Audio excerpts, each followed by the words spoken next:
Well, evening folks, thanks to everyone for turning out. The last time I was here was almost exactly a year ago, and it was downstairs in the middle of that heat wave that we had. So it was something like being in a furnace in the middle of the Sahara Desert on the hottest day of the year. I remember it well. So it's much more comfortable today, I'm very glad to say. This talk is titled Occult Aspects of the Beatles and the McCartney Conspiracy, and it's going to be in effectively 3 parts. I've got with me today a good friend of mine, Matt Sergiou, who is the proprietor of a couple of blog sites. One is called Conspiro Media, and the other one is simply called Occult Beatles. And he is an absolute authority on all matters Beatles. He's very humble, and he'll tell you that he's not, but he's got a very encyclopedic knowledge of all these things, which far surpasses mine. So I've recruited him today to step in and do part of this presentation with me. So I'll be doing part 1 myself, introducing the whole thing, then we'll bring in Matt, then we'll have a bit of a break, and then we're back for part 2, which is all about Paul McCartney. Which one? In terms of the timings, we'll just see how it goes. We'll free flow with the universe because we're in Bristol, right? And that's what people do here. So, the title, Occult Aspects of the Beatles. This presentation poses the question, were the Beatles really 4 regular working class lads from Liverpool who just happened to put together a band, come up with a few good guitar riffs, write a few catchy songs, get a record deal, and then against all the odds become the most influential and prolific band of all time?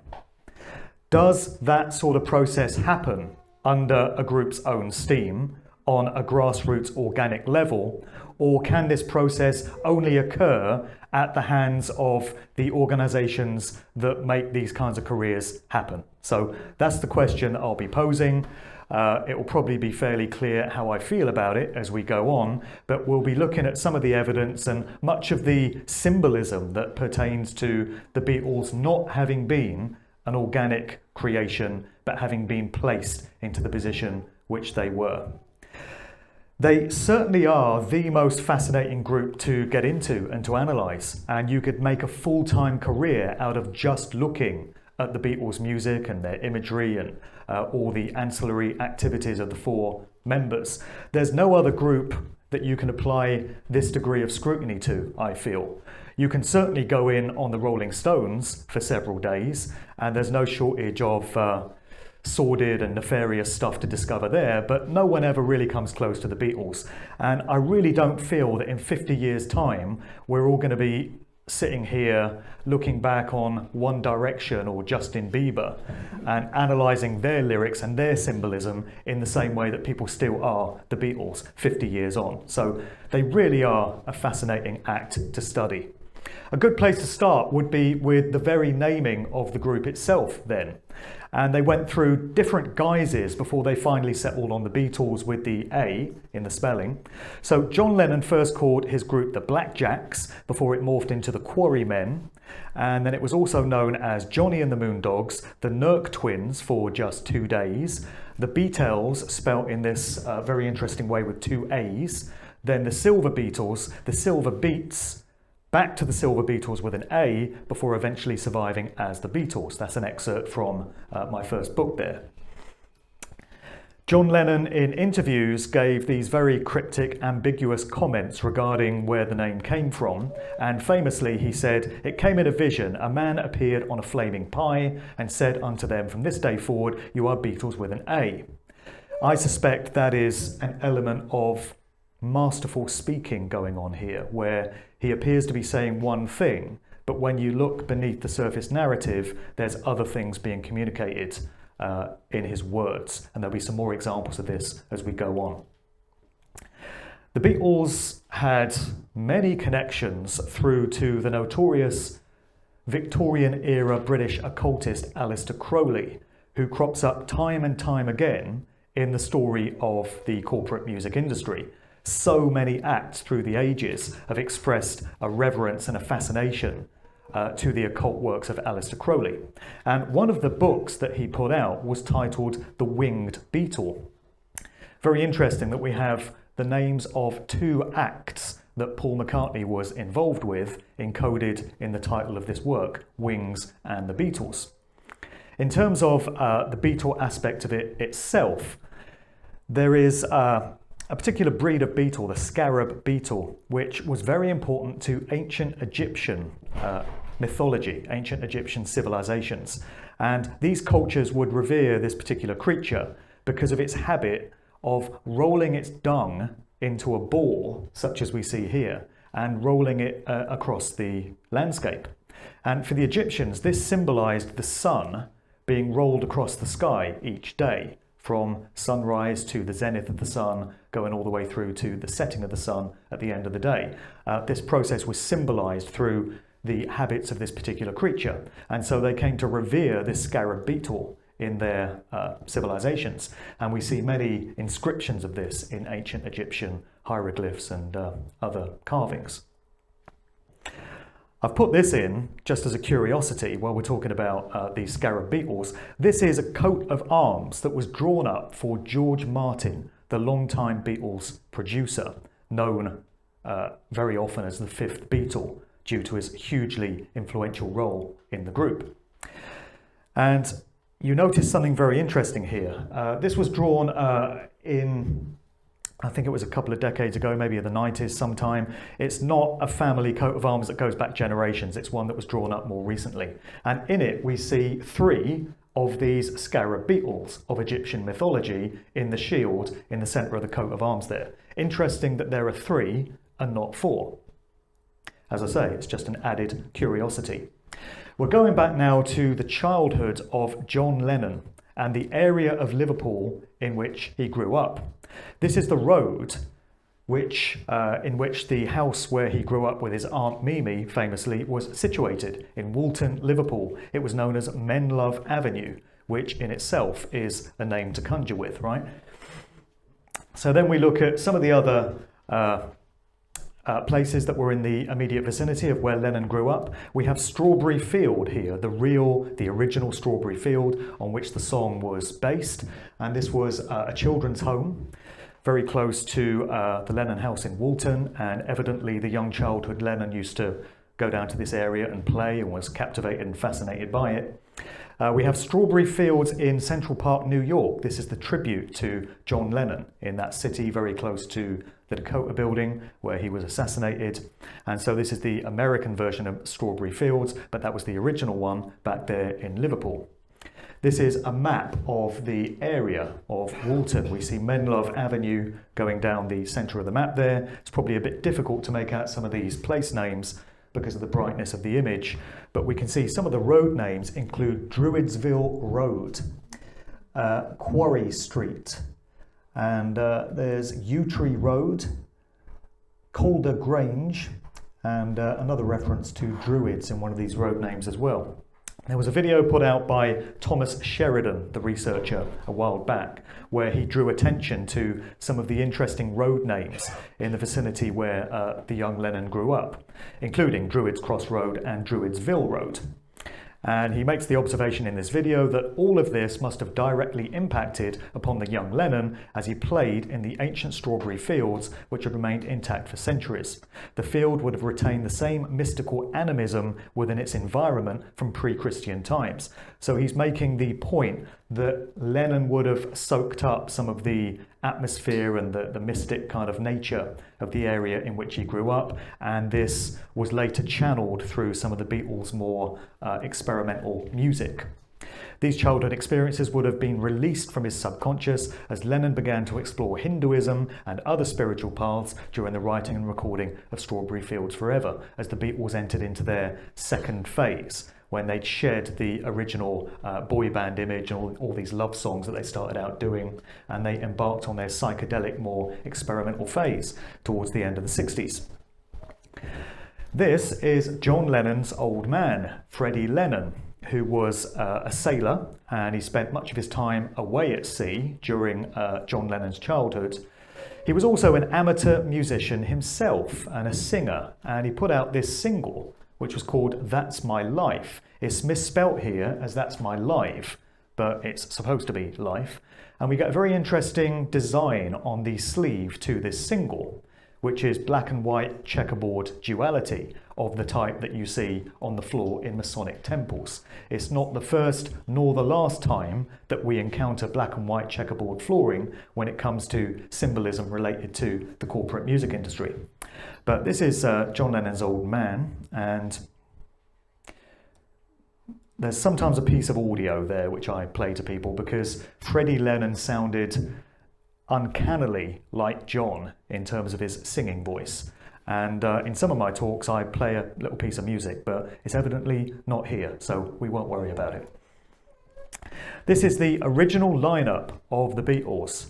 Very young lads. We have John Lennon, we've got George Harrison going from left to right. In the centre there you've got the original drummer, Pete Best, pre-Ringo days. Then you've got Paul McCartney, we'll worry about which one later. And you've got the original bassist on the right-hand side there, Stu Sutcliffe, who was in the group in its very earliest incarnation. So Pete Best was the original drummer, and his mother, Mona Best, owned a venue in Liverpool known as the Casbah Coffee Club. And this was one of the places where the Beatles got their very early gigs in their pre-fame days. There is a story involving Neil Aspinall, who is a long-time Beatles roadie and associate that used to go out to gigs with them and was a very trusted confidant of the Beatles in their inner circle for many years. He lodged with Pete Best in those very early days, and during the time that he stayed in Pete Best's mother's house, he just happened to impregnate her. And she ended up giving birth to a son known as Rogue Best.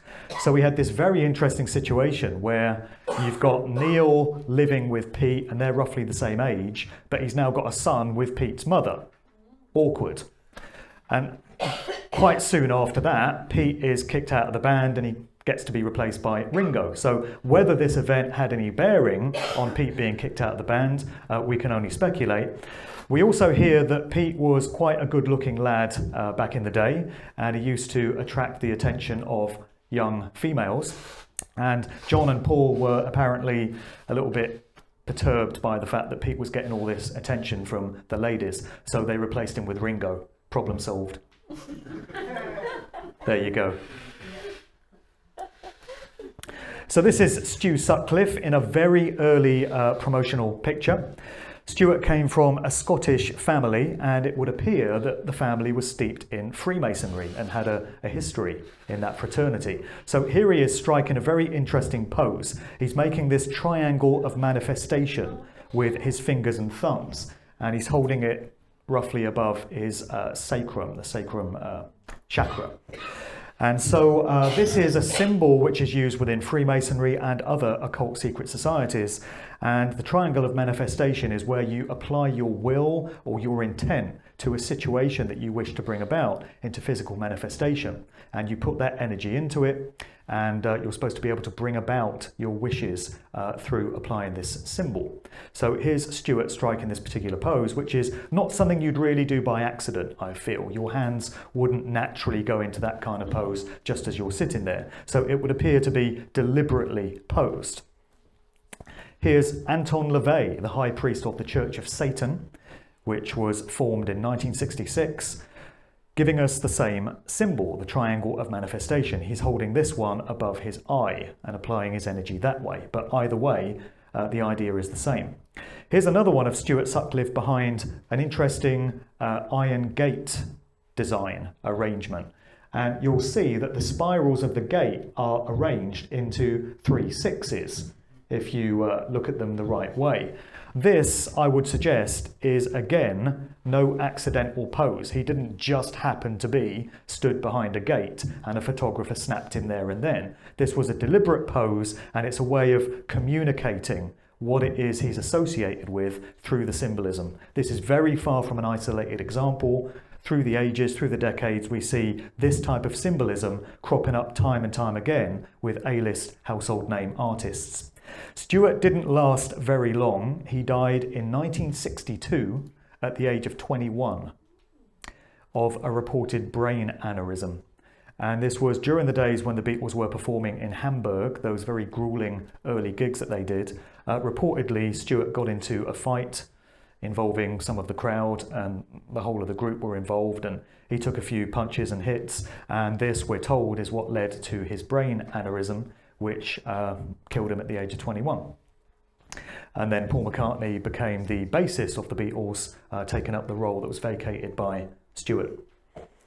According to this guy, Dr. John Coleman, who put out this very well-known book in 1991 called Conspirators' Hierarchy, The Story of the Committee of 300. This is one of the must-have books within conspiracy research and conspiracy culture, where he breaks down the structure of organised society in terms of who's really running the show. And he states that there is this committee of 300 individuals allied to various networks and groups, and they basically dictate and control every aspect of human life. They are affiliated with military intelligence operations such as MI5 and MI6 in Britain, and also an organisation known as the Tavistock Institute of Human Relations based in London.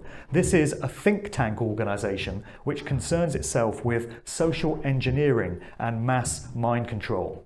And the idea is that they entrain the public in terms of how to think. They sow values and belief systems into the minds of the general public without anyone being aware that it's going on. And oftentimes this is achieved through entertainment and popular culture. So Coleman's claim in this book was that the Beatles were a product of the Tavistock Institute, and that they were created to have a controlling effect on the emerging counterculture society of the 1960s. Unfortunately, he doesn't offer any documentation to back up his claims. He just comes out and makes the statements. So it's very difficult to verify what he says. Although, from the research that I've done into how culture creation works and social engineering, it wouldn't surprise me if the Beatles had been affiliated with the Tavistock Institute. Unfortunately, I don't have any documentation to hand to prove that is the case, so it remains within the realms of speculation. Anyway, in the book, Coleman claims that there was this guy known as Theodor Adorno who was connected to the Frankfurt School in Germany. And the Frankfurt School is very closely connected to the Tavistock Institute. It's involved in similar activities. And so Coleman states that Adorno was well known to Tavistock. He was known as the Karl Marx of music. He called his sound corrosive and unacceptable, and it was based on a 12 atonal system consisting of heavy, repetitive sounds. So Coleman was clearly no fan of pop music, and he made no bones about it. He frowned very much on the Beatles' output and all the other pop groups that emerged in the 1960s, and he felt that they were there to debase and degrade culture. And I certainly feel there was an aspect of that going on towards the end of the 1960s, when we had the whole counterculture and all the LSD coming in and the psychedelic era. But this is Coleman's opinion on the whole thing. I'll skip through this because it's a bit wordy. Let's get into some of this symbolism, and Matt is going to take this further with some of his slides a little bit later on. So we have one of the Beatles' early albums with the Beatles, and you can see that the group have half of their faces in shadow, creating some interesting ideas. Maybe they're getting in touch with their shadow sides. Maybe we're supposed to focus on the one eye which is being illuminated while the other one is being kept in the shadows. There's all kinds of symbolism at play here, tying into, again, Freemasonry and other secret society occult traditions. The Beatles' 65 album has the group sitting underneath umbrellas, which becomes interesting. I think I've got a breakdown of the word umbrella here in the Latin, the etymology. Umbra, from which it's derived, one of its meanings is late 16th century, denoting a phantom or a ghost, from the Latin meaning literally shade. I did a podcast with a guy called Lennon Honor, really fascinating researcher. He crops up in my first book as well. Going back to when the hit single Umbrella by Rihanna was released in 2007, and Lennon did some very in-depth analysis into the symbolism behind that particular video. And his conclusion was that when she talks about being under your umbrella, and being under your protection. What she's actually talking about is being under the influence of a demonic entity which has come to possess her. Lots of evidence to back up that idea when you get into that particular song and video. But it's interesting to ponder on the meaning of the Beatles sitting there under umbrellas in this particular album sleeve. Moving on to the album soundtrack for Help in 1965, we have the Beatles seemingly doing these semaphore hand signals. So you automatically assume that what they're doing is spelling out H-E-L-P, the 4 letters of help, but it turns out that's not actually the case. According to the photographer in this particular photo shoot, Robert Freeman, I had the idea of semaphore spelling out the letters help, but when we came to do the shot, the arrangement of the arms with those letters didn't look good. So we decided to improvise and ended up with the best graphic positioning of other arms. Well, it turns out that what's actually going on here is that the Beatles are spelling out certain grade signs which are a part of the OTO, the Ordo Templi Orientis, one of these occult secret society fraternities of which Aleister Crowley was at the helm for some time. So very roughly, with some variation, we see the 4 members of the group striking these particular grade symbols, symbolizing Osiris slain, Isis mourning, Apophis and Osiris risen. Which becomes interesting, right? Then we have a rare Dutch version of this help sleeve where you've got the 4 Beatles striking these same poses in front of what appears to be the corporate logo of the Shell Oil Corporation. Except that's never been a shell.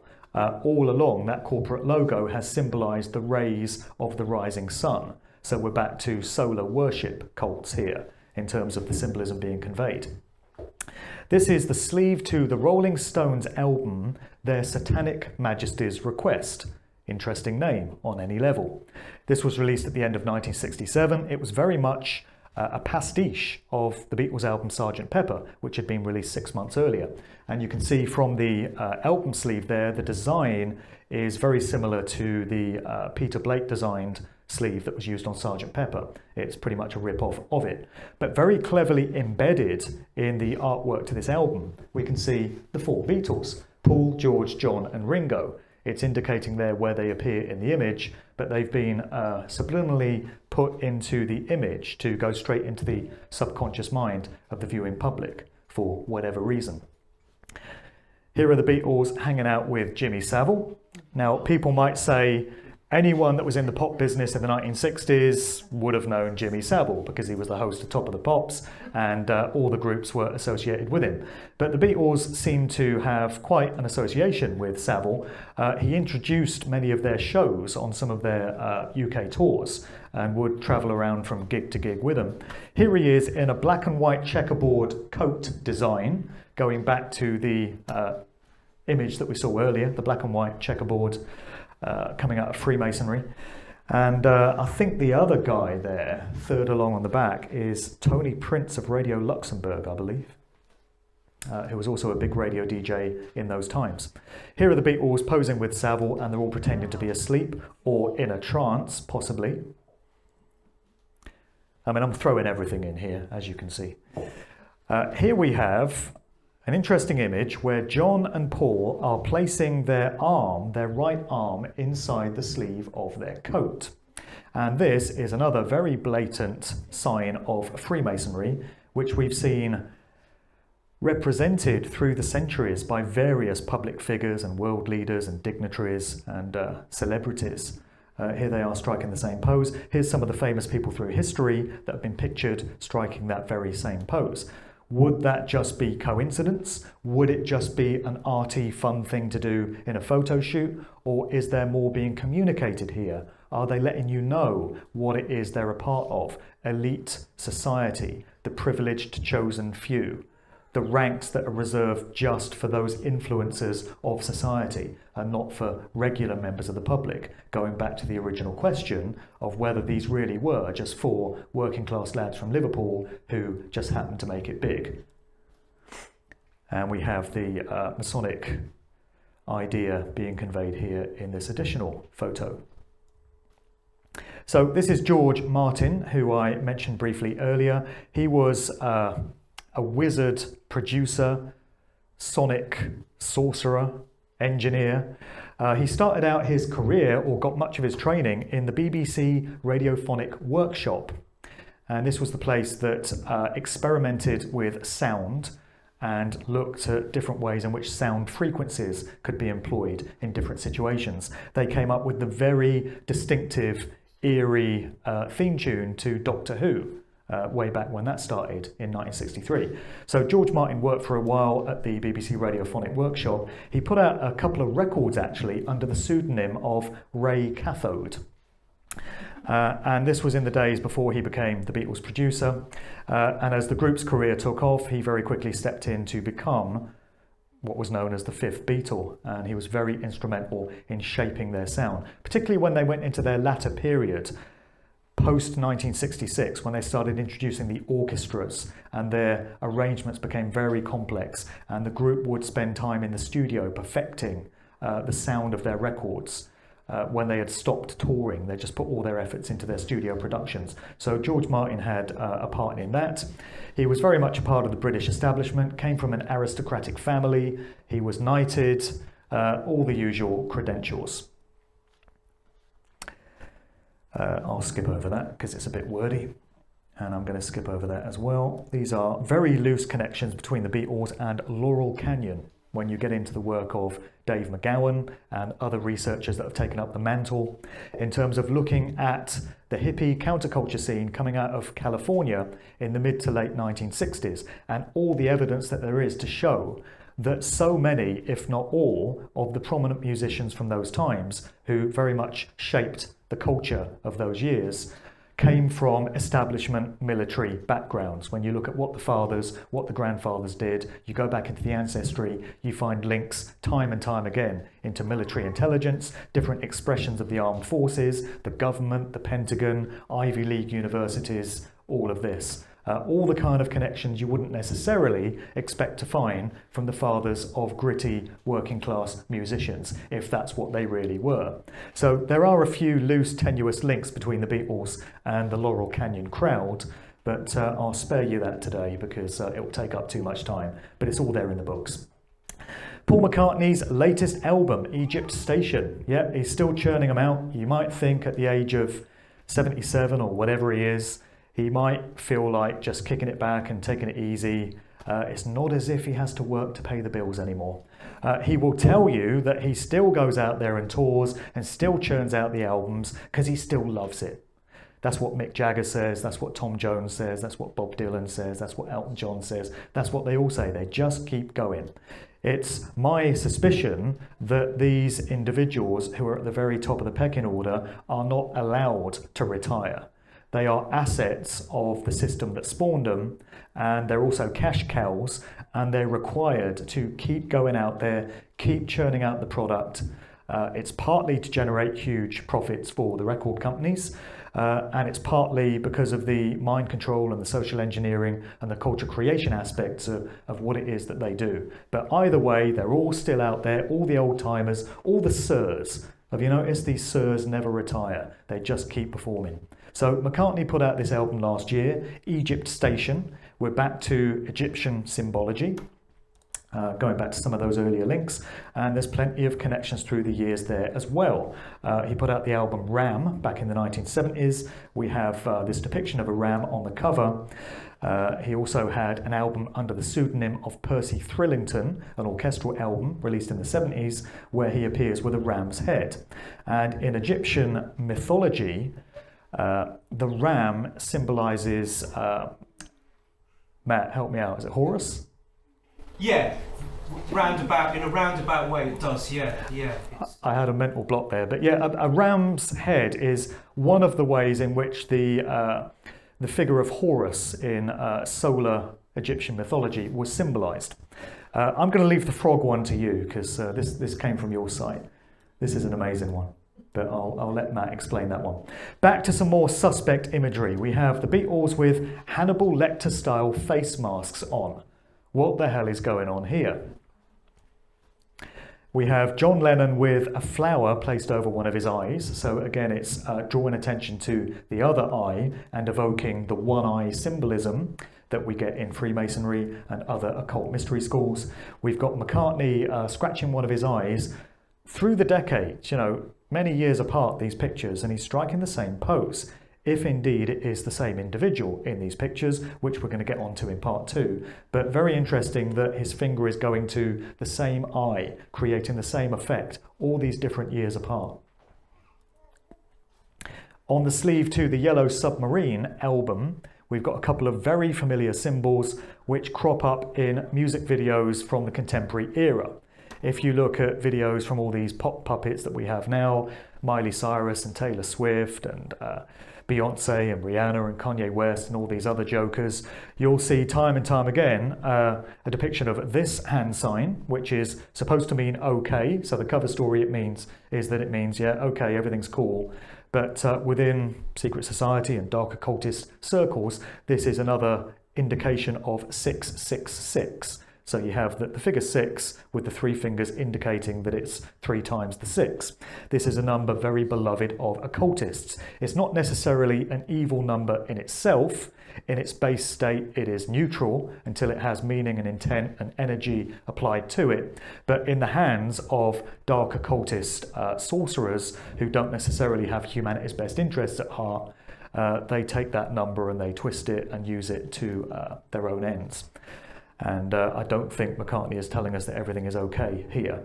Similarly, this hand sign, sometimes you see it with the palm to the front, sometimes you see it reversed, sometimes you see it with the thumb extended, sometimes the thumb is tucked in. And the cover story for this one is that it means, in deaf sign language, I love you. It's supposed to be the I and the L and the U. But again, within occultist circles, this is an evocation of, first of all, Baphomet, this androgynous entity which is revered within Satanist circles and certain occult mystery schools, and also the horned pagan god known as Pan.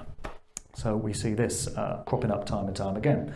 Interestingly, in the cartoon version of Yellow Submarine, we can see George flashing that same symbol that Lennon was in the earlier picture. Then we get on to Yoko. What are we to make of Yoko? I mean, she actually put out a record called Yes, I'm a Witch, as if, pictures like this leave you in any doubt. And there's a very strong suggestion among Beatles fans and, Lennon fans in particular, that Yoko was sent into the Beatles camp and into Lennon's world specifically in order to become some kind of mind control handler of his. Certainly, John's personality changed greatly after Yoko came on the scene. In the early days of the Beatles, he was the joker, the clown. He was always larking about in interviews and cracking jokes and was always very jovial. Then Yoko comes on the scene. He seems to undergo this radical personality shift. And as we go into the 1970s, he starts making this incredibly politically aware, conscious message music, which is a far cry from the songs that he was writing in the 60s. That would appear to be under the influence in some way of Yoko, and people might say, well, he was putting out incredible music in those times, which was inspiring and uplifting to people, so was it all so bad? But I think there was more going on beneath the surface than many people have given credit for. With Yoko, she comes from a Japanese banking dynasty on her father's side. He was the head of a banking corporation coming out of Japan, and he spent a lot of his time in the United States. They would travel back and forth between Japan and the US. And on her mother's side, she was descended from Japanese aristocracy, and specifically from the former emperor of Japan. So she came from effectively royalty in that country. Do we have the thing about Scarsdale? Yeah, here it is. So this is Yoko pictured with Linda Eastman, who became Linda McCartney, of course, Paul's wife, around about the same time that John married Yoko. Very interestingly, Linda grew up in a town in Westchester County, New York State, known as Scarsdale. So she attended high school there, and she spent her formative years in Scarsdale. Yoko Ono's family moved over for a period from Japan to New York State and settled in the town of Scarsdale, which most people have never heard of outside of Beatles mythology. So Yoko spent her formative years growing up in Scarsdale at the same time that Linda was there. And then both of them go on to become wives of Beatles. So there's something we need to know about Scarsdale and how it is that both of these future Beatles wives ended up there. There she is, yes, I'm a witch, as if there was any doubt, complete with her AI transhumanism sunglasses as well to complete the effect. This is Sean Lennon. I mean, what hope did he ever stand with Yoko as a mother, right? Strange guy. Here he is with an Aleister Crowley style pyramid hat with the Eye of Providence on it, the Eye of Horus. And his videos are absolutely replete with occult symbolism from start to finish, as are Julian's, John's other son. So Julian was the son that he had with his first wife, Cynthia. And unfortunately, you see in Julian's artwork and his promotional photos and such, they're full of the same tired old Illuminati symbolism that you see in Sean's work and in so many of these other owned assets. John and Paul giving it a very interesting handshake, very Masonic in nature, not your average kind of handshake. Here's Paul striking a pose which, again, the cover story will tell you that he's spelling out the W of wings for his group Wings, but it becomes very indicative of the square and the compass within Masonic imagery when you superimpose this image on it. And I feel that that's what's being subliminally communicated here. So you see many renderings of Freemasonic symbolism and imagery coming through in the Beatles pictures here. This is a very infamous, notorious record sleeve coming from June 1966, the 666. So it was called Yesterday and Today, and this was the initial pressing of this album coming out of Capitol Records in the US. You'll notice that it's quite unusual in terms of what it depicts, and people at the time noticed it as well. So you've got the four Beatles sitting in white lab coats, and they've got raw meat draped all over them, as well as toy dolls with dislocated limbs, with the head snapped off and the arms snapped off and all of this. And there was outrage when this sleeve first appeared. It was seemingly intended to generate this outrage and to have who knows what other kind of effect on the public. But the initial stash of albums that were released with this sleeve design were instantly recalled and replaced with another image due to the outcry which occurred. So there were several pictures taken within the photo shoot done by a guy called Robert Whitaker. These albums, if you've got an original one now, particularly if you've got one with the new album design slapped over the top of the old one, so they just put a sticker to cover up the old image, but it still lies beneath it. So if you've got one of these original albums, they do fetch a fairly hefty sum. One went just the other week for 180 grand. And that one was owned by John Lennon, reportedly. So this is the image that was used to replace the original Yesterday and Today sleeve. In this one, you see that the group are huddled around an old-fashioned steamer trunk. And this was in the days of passenger ships, where people would put all their belongings into one of these big chests, one of these big sea chests. And you've got Paul, if it's him, sitting inside one of these steamer trunks. Now, there's an interesting interpretation which was put on this by a researcher online, and it ties into what we're going to look at in part 2 with the whole McCartney affair. So this person stated, the Yesterday and Today album cover is a representation of the story of Osiris, back to Egyptian mythology, whose body parts were put into a casket that washed up on the shore and was found by Isis, his wife. The original butcher cover represented Osiris having been chopped into 13 pieces by his brother Set. You remember the raw meat and the mutilated dolls. In any case, the Paul sitting in the steamer trunk picture represents Osiris.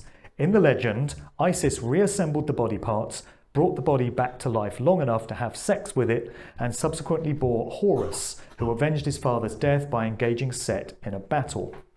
The two Pauls, this person said, represent Osiris and Horus, the same guy in two bodies, a rubber soul occupying two bodies. In order for Beatles fans to connect the dots, there had to be clues about a death. And yesterday and today, this person says, was a phrase used in ancient Egypt describing Osiris, in the same way that people say Jesus Christ, the same yesterday, today, and forever in this era.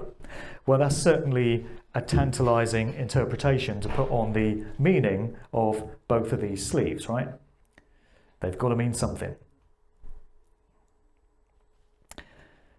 Looking at some untimely and unusual, and in many cases unexplained deaths surrounding the Beatles now.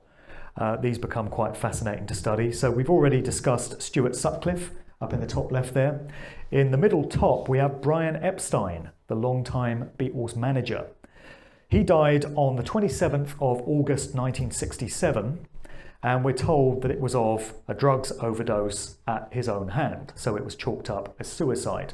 But there are many suspicious aspects to it. This was immediately after the Beatles' Sgt. Pepper period, during the Summer of Love of 1967. So the group had undergone its metamorphosis. They'd embarked on this new psychedelic adventure that they were on with their music. Sgt. Pepper was already having a major effect on the culture and the zeitgeist of those times, and then Epstein checks out at the age of 32.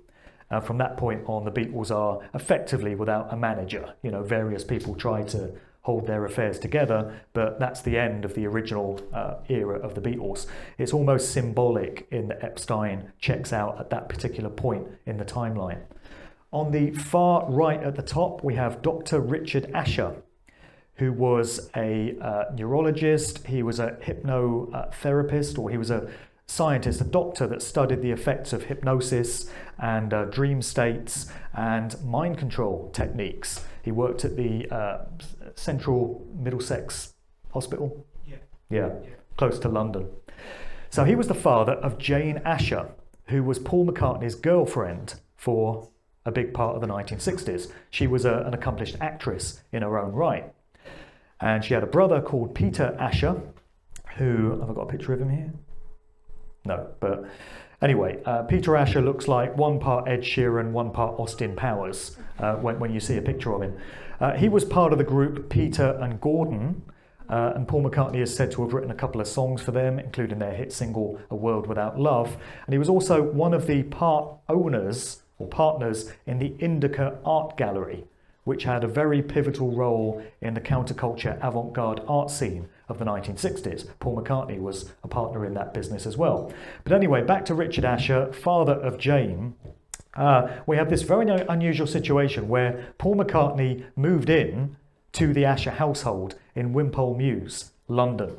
This was where Dr. Asher had his medical practice, and immediately upon McCartney moving in, we hear that he quit his post at the Central Middlesex Hospital and made himself home-based and focused all his studies from his home practice there. McCartney is said to have written many of his famous and most influential songs while he was living in the Asher household, including, very notably, Yesterday. And there's a researcher by the name of Redwell Trabant, which I'm sure is an anagram, but I've not worked out what it is yet. He's got a great blog online. In one of his articles, he speculates on whether part of Dr. Asher's research work involved trying to implant thoughts and melodies of songs into the minds of his subjects when they were in hypnotic states or in deep sleep states. And this person is speculating on whether that's what Paul McCartney may have been doing, living in the Asher household. He was being used as a test subject for Dr. Asher's work.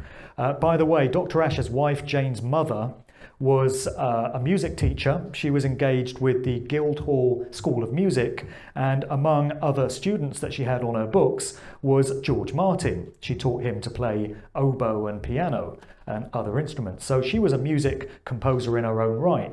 And this writer, Redwell Trabant, wonders whether McCartney, in some kind of dream state, may have subliminally absorbed the melody to Yesterday and possibly other songs, and then believed that he'd written these songs himself. There are accounts of McCartney approaching friends when he'd woken up one morning with the melody to the song Yesterday in his head. He says he just woke up and it was there. And he asked his friends if they'd ever heard the song before. He would play them the chords because he was concerned that he may have plagiarized it from somewhere else, having absorbed it without realizing. So it all lends some potential weight to this theory that that's what might be going on in the Asher household. Anyway, either way, Dr. Richard Asher in 1969 goes missing for several days, and then he turns up dead in the basement of his house. And this one is also chalked up as suicide.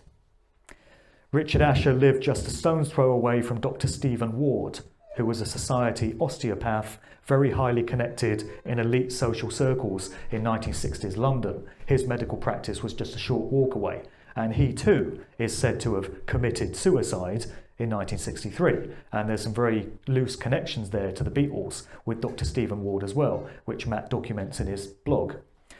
Dr. Stephen Ward was embroiled in the whole Profumo political scandal of the 1960s. So that's three of them. Then down the bottom on the left, we have Mel Evans. Alongside Neil Aspinall, Mel Evans was the other trusted, close confidant of the Beatles. He worked as a roadie and as a personal assistant. And when the Beatles broke up, he evidently started to assemble his memoirs. And by 1976, he was all poised to publish his memoirs, his biography of his years working and touring with the Beatles. So he had the manuscript all ready to go. On the 5th of January 1976, Mel Evans just happens to get into an altercation with LA police in which he gets shot to death. And after this point, the manuscript for the book that he was due to deliver to his publisher very shortly afterwards goes missing, and no trace of it has been seen to this day. John Lennon, most of us probably know the circumstances behind his assassination in December 1980. I won't dwell on it here. And then finally, George Harrison, who almost 20 years ago, it's the end of 1999, a guy called Michael Abram broke into his house, Friar Park, Henley-on-Thames, bypassing evidently one of the most state-of-the-art advanced security systems of the time, somehow managed to get through it, and got into a fight with George Harrison on his stairs and stabbed him up several times. And it was only the intervention of George's wife, Olivia, which caused the guy to refrain from his attack. George gave interviews afterwards saying that he was convinced he was going to die, and he was trying to get himself into the correct spiritual state to cross over because he was convinced this guy was going to stab him to death. And this was presumably the plan for him to have been taken out in the same way that Lennon was.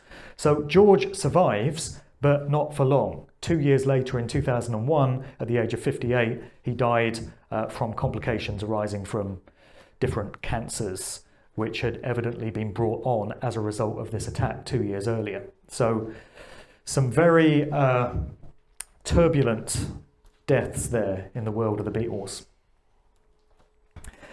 And this is the point where I normally take a break and go into the McCartney material in part 2, but I think we'll invite Matt to step up now and present to us what he's got.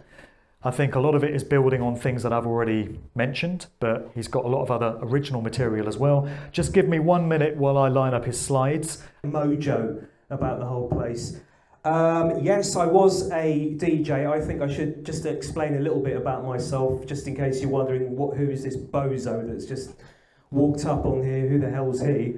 Yes, I was a club DJ, even though I retired from it, because I couldn't, like Mark says, I couldn't take the music anymore. I do feel it was a privilege that I managed to leave school and from childhood want to be in music and want to be a DJ, and I feel really, really privileged that I had the gall and the front and the balls to just go with it and actually make a living from it, from leaving school up until about 5 or 6 years ago. So I do feel very privileged about that. I would actually say that the reason I got into DJing in the first place was because of the Beatles.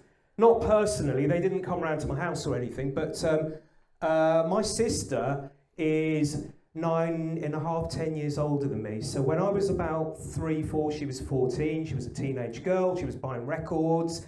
And I just seemed to remember when she was buying records, when I was about 3 or 4, I just seemed to gravitate towards the record player and just look at the records that she was buying. And she had a really good taste, actually. She had the Space Oddity album, T-Rex, Jeepster, I seem to recall, and a few other bits and pieces. But there was just these 2 albums that I just kept playing over and over and over again. The other ones were interesting, like Slade and all that kind of stuff, but there was just 1 particular or 2 particular albums that really interested me, and I don't know why it was captivating me so much. And they were, if you know about the Beatles and you're a bit of a sado when it comes to this kind of thing, you might know what they are. It was the blue and the red albums.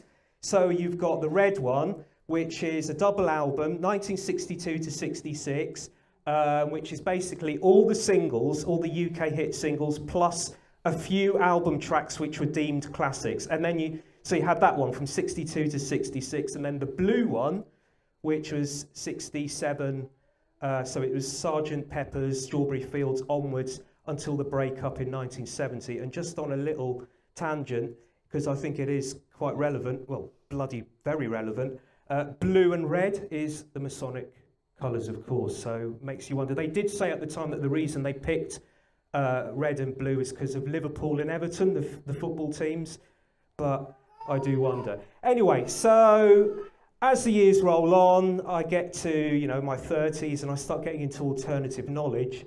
And it's only natural when you start investigating stuff and looking at stuff on the internet, as you start to engage in this kind of information, that if you're into music, you're going to start looking at, the music industry and history and what you've been given, what you've been fed.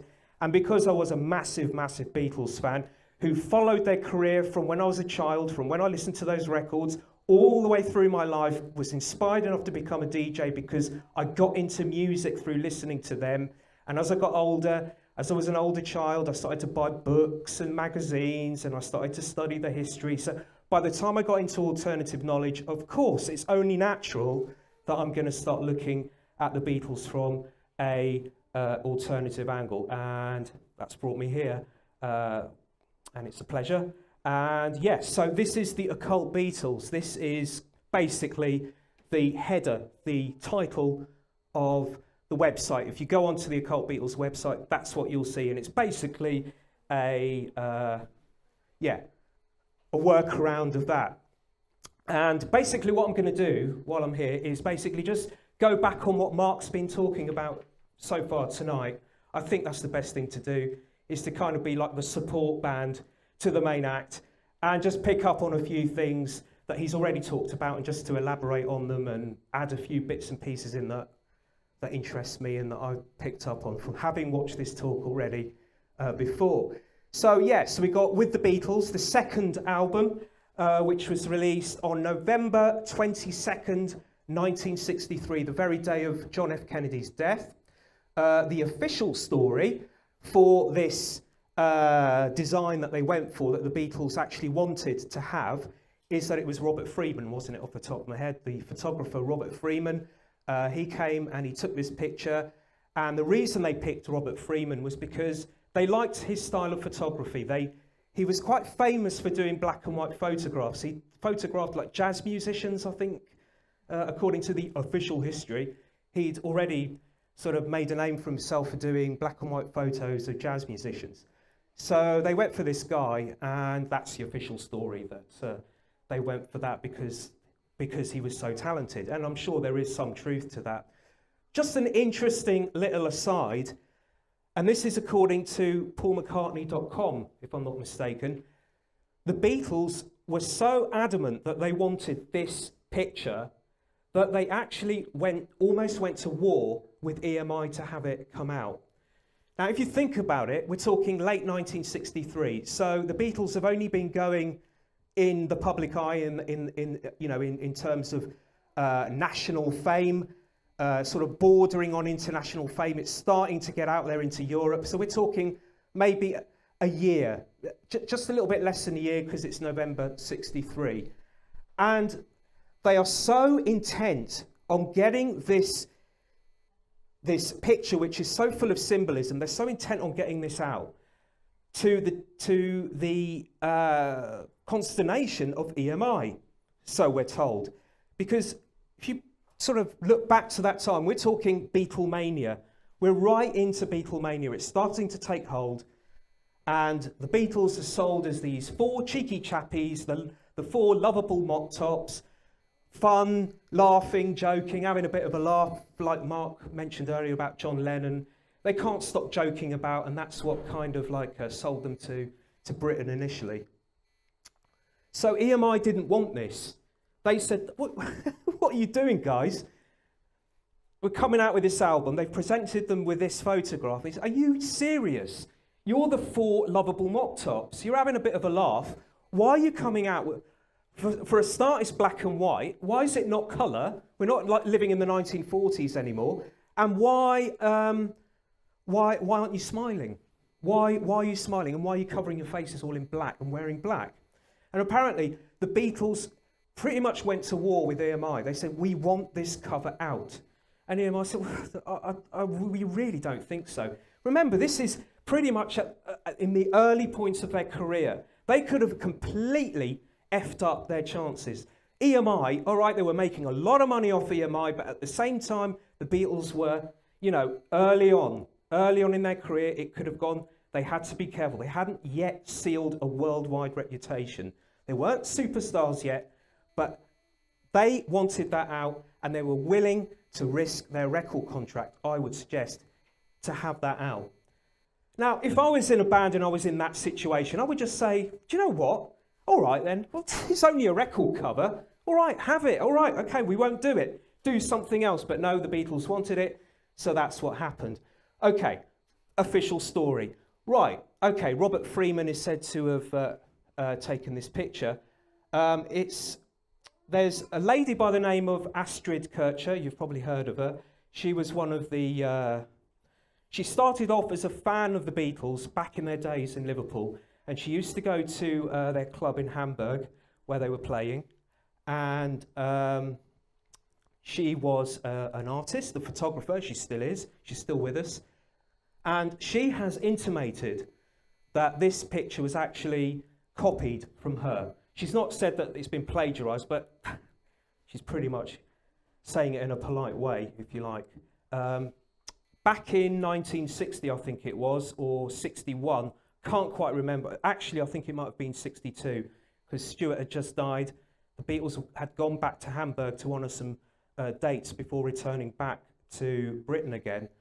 And you see, the thing is that Astrid is suggesting that they wanted this because it's based on her pictures. Here's a shot that Astrid took. It's got her name on the bottom. This is George and John, obviously, with the half shadow thing. And this was apparently taken in Stu Sutcliffe's flat shortly after his death. There's another one. That's Astrid as well.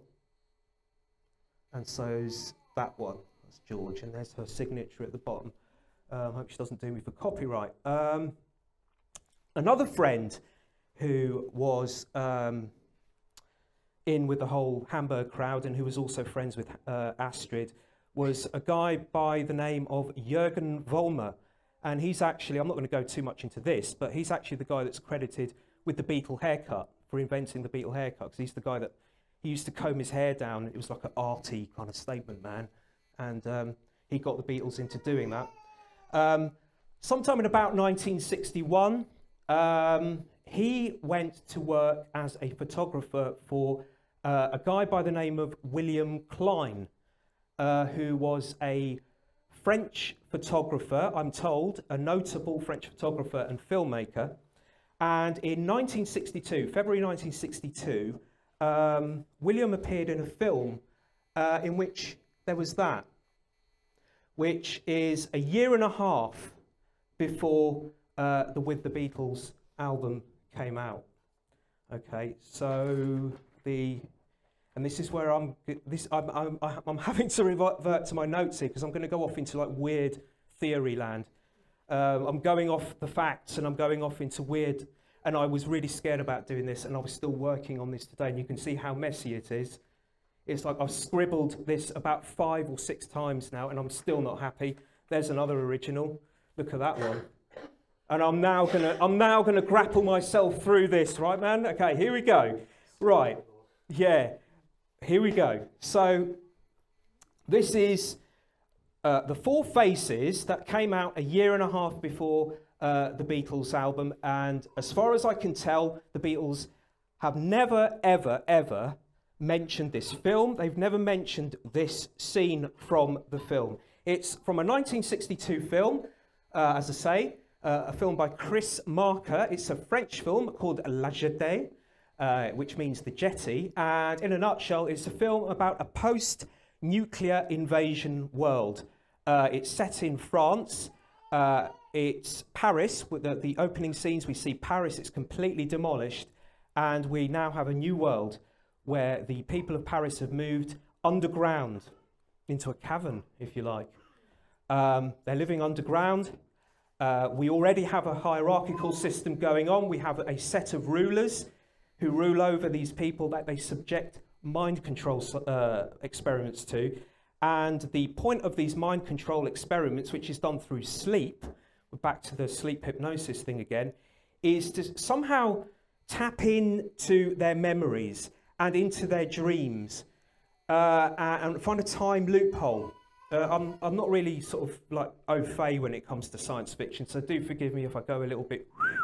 But yeah, so it's basically to manipulate the time loophole so that they can go through into someone's past, through their dreams, through their memories, and to somehow bring back from that past, physically, help, assistance, anything they can get to make the present life that they're living in, this apocalyptic world, make it livable. So that's the aim of these mind control subjects, or these the subjects through these experiments.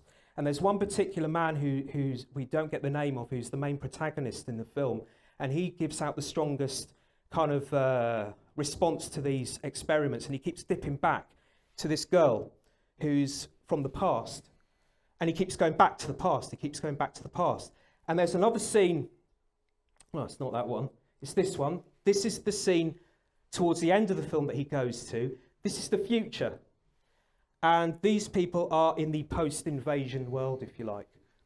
So basically, what they say to him is, come join us in this new world, this new future. And he says, I don't want it. I want to go back to the woman. I want to go back to the past. I don't want your future. I want to go back there. It's said to have been based on 12 Monkeys. Terry Gilliam has absolutely denied that. If you look on Wikipedia, they'll say that yes, he did base 12 Monkeys on this film, but he says not. It's up to you. Do watch it. It's only about 20 minutes long. Actually, it's on my website. If you look, you'll find it. It's the video's at the bottom. It's called La Jetée. Right, here we go into the crazy, wacky stuff. Okay, so here we go, right? I've written this down and I've rewritten it, and I was up again at 8 o'clock this morning, rewrite, biro, the whole lot. It's a blooming mess. Here we go. Right, so this is what I've got. This, okay, came out, just bear with me, right? Take into account that we're talking here tonight about agendas. We're talking about a world we live in where things are mapped out for us. Pretty much everything isn't organic. Agendas, scenarios, social engineering. You know where I'm going with this, right? We're talking about a world where things are mapped out for us to make it look like they're not. So everything is an agenda. So this came out a year and a half before with the Beatles album, right? So, and as I say, there's been no mention by anyone, not the Beatles, not Jürgen. It could be that there was an influence, but Jürgen has never said anything about this. And the only reason I'm mentioning Jürgen is because I found that out myself from doing a bit of research. Jürgen has never said anything about this being an influence on the Beatles with the Beatles cover. And also, it could be that he went and he said to William Klein, who was in the film, hey, Have you heard of my mate Astrid? She's a really good photographer. How about you try this kind of thing? But there's been nothing. There's been absolutely nothing, not from the Beatles, not from anybody. So here's the wacky theory. This came out a year and a half before the album. Okay, so there's been no mention by anybody about this. Were these heads here, okay, were they symbolically, not only in the film, a foretaste of the future within this film, within the context of the story of the film, but was it a warning of the real future, of our real world? When this came out in 62, were they telling us about what was going to happen in our world from 1962, the very year the Beatles signed their contract, the Beatles released their first single? Was this a warning of what was going to come with the Beatles, that we were coming to a new age, a new culture, and so on and so on? Okay, it's a bit wacky because there's nothing to say that that's what's going on here, but I'm just saying, what if there is some kind of weird and wacky thing here where there's like a symbolic, occult thing going on where they're warning us about the Beatles coming, or at least that we're going to be entering a new age, a post-invasion future, being the post-invasion being, of course, the British invasion. It's just something to think. I'm not going to dwell on that too much because, as I say, it's just something that came to my head. So, With the Beatles was released in November 63, the day of JFK's assassination, and as we say, 3 months later, we have this invasion, this British invasion, and that's not what the alternative media call it, that's what the mainstream call it. It was a British invasion. It was led by the Beatles, and they went to America and brought with them these other acts behind them in this kind of tidal wave. So you have the Stones and the Animals and so on and so forth. It is a bit weird because if you think about it, why would the Beatles captivate America when you think that basically what the Beatles were doing is they'd recycled R&B music, rock and roll, which was American, and they were basically selling it back to the Americans, so which is a bit weird. So, but because when you think about it, it was the American, the youth culture in America pretty much dictated what was going on in the late 1950s into the early 60s, up until the Beatles came along. The youth culture in Britain and most of Europe was taking in American rock and roll, American youth culture. It was trying to copy it. And every time that the British or the Europeans tried their own brand of rock and roll, a la Cliff Richard, it was pale, it was rubbish. It was mainly, there wasn't much that Britain could really do in terms of rock and roll to stand. And then all of a sudden, the Beatles turn up and just spin it upside down. Now, a lot of people have tried to make sense of this. What was going on? John Coleman, of course, that Mark mentioned earlier, he says that the whole point of this invasion was to bring on this social engineering exercise. It was the introduction, the first wave, if you like, of an invasion, to debase the family unit, to introduce drug culture, to introduce drug culture into youth culture, to make drugs ready available to young people, and also to debase, if you like, religion, to take it away from the organised sort of family unit and to sort of spear it off into different directions. The mainstream will say that the reason this happened was because they were, the Americans were still in shock. They were still in shock over Kennedy, the assassination of Kennedy, which took place 3 months earlier on the release of With the Beatles. And where did the Beatles begin their invasion? At JFK Airport. So take that any way you want to. It's very, very symbolic.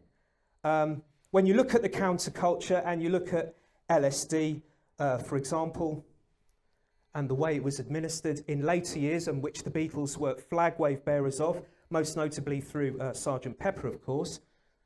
Let's not forget this one, what John Lennon said about 2-3 months before he was shot down for Playboy magazine. He says, "We must always remember to thank the CIA and the army for LSD." That's what people forget. They invented LSD to control people, and he wasn't bloody lying either. Something else that happened on the day that With the Beatles was released was Aldous Huxley died on that very day, in that very year. Aldous Huxley, of course, the philosopher, the great speaker, the thinker, the author of the book Brave New World, which, of course, tells a story of a totalitarian world in which people are controlled, but not knowing they're controlled because they're controlled through recreational drugs. A book that was written in the 1930s and which seemed to be living out in reality a little bit later on in the 1960s. And of course, Aldous Huxley became a bit of a godfather for the 1960s because, for example, The Doors, from The Doors of Perception, his book, was inspired. Jim Morrison was inspired to take on the name, and his bandmates were inspired to take on that name from that very book that Aldous Huxley wrote.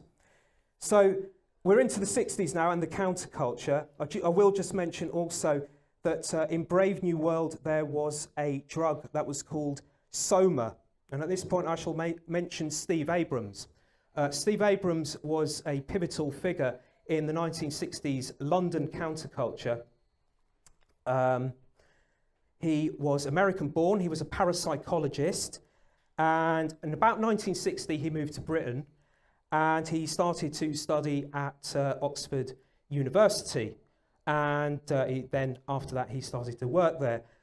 Just take a quote here. He headed a parapsychological laboratory at the university's Oxford University's Department of Biometry, and having some skills in hypnosis, he investigated extrasensory stimulation of conditioned reflexes in hypnotized subjects. This man was the founder of SOMA, which we're told stands for the Society of Mental Awareness. In actual fact, yes, it was called that, but it was a pivotal organization in the counterculture. Anyway, as I say, he began earlier on in the 60s at Oxford University. He was part funded by the Human Ecology Fund, which has since been found to be a CIA front for MKUltra. He since claimed in a book that he had no idea that this was going on, that he was just duped. Make of it what you will. A couple of years after that, he was a pivotal figure in the London counterculture. And the biggest thing that, and I'll just point out actually that the Human Ecology Fund, the whole point of it was to fund social scientists. So we're talking about the 60s and they're funding social sciences. Interesting, I think. So the biggest claim to fame for SOMA was this one-page advert. I think it was in the Times newspaper, and it came out in 1967, and it was calling for the relaxing in the laws of drug laws, especially to do with cannabis. And this is what the SOMA advert was all about. It featured signatures from none other than R.D. Laing, the Tavistock psychiatrist. He was also known as the counterculture's in-house psychiatrist. He was Tavistock through and through for many years. Also signing this kind of petition type thing were the Beatles, of course, also Brian Epstein, David Dimbleby, David Bailey, the photographer, also the Craze very good friend, Tom Dryberg. So yeah, and actually this did make a difference. A couple of years later, when I think it was the Wootton report came out, courtesy of Harold Wilson, some of the cannabis laws were brought down, and that was because of this very advert. The advert was paid for by Paul McCartney, 1,800 quid for that advert. The board of directors, now this is where, you think in SOMA, Society of Mental Awareness. Okay, maybe. Then you look at the board directors. Okay, you got R.D. Laing, Tavistock, and you've also got Francis Huxley, nephew of Aldous. So there you go, make of it what you will. Okay, so there's With the Beatles.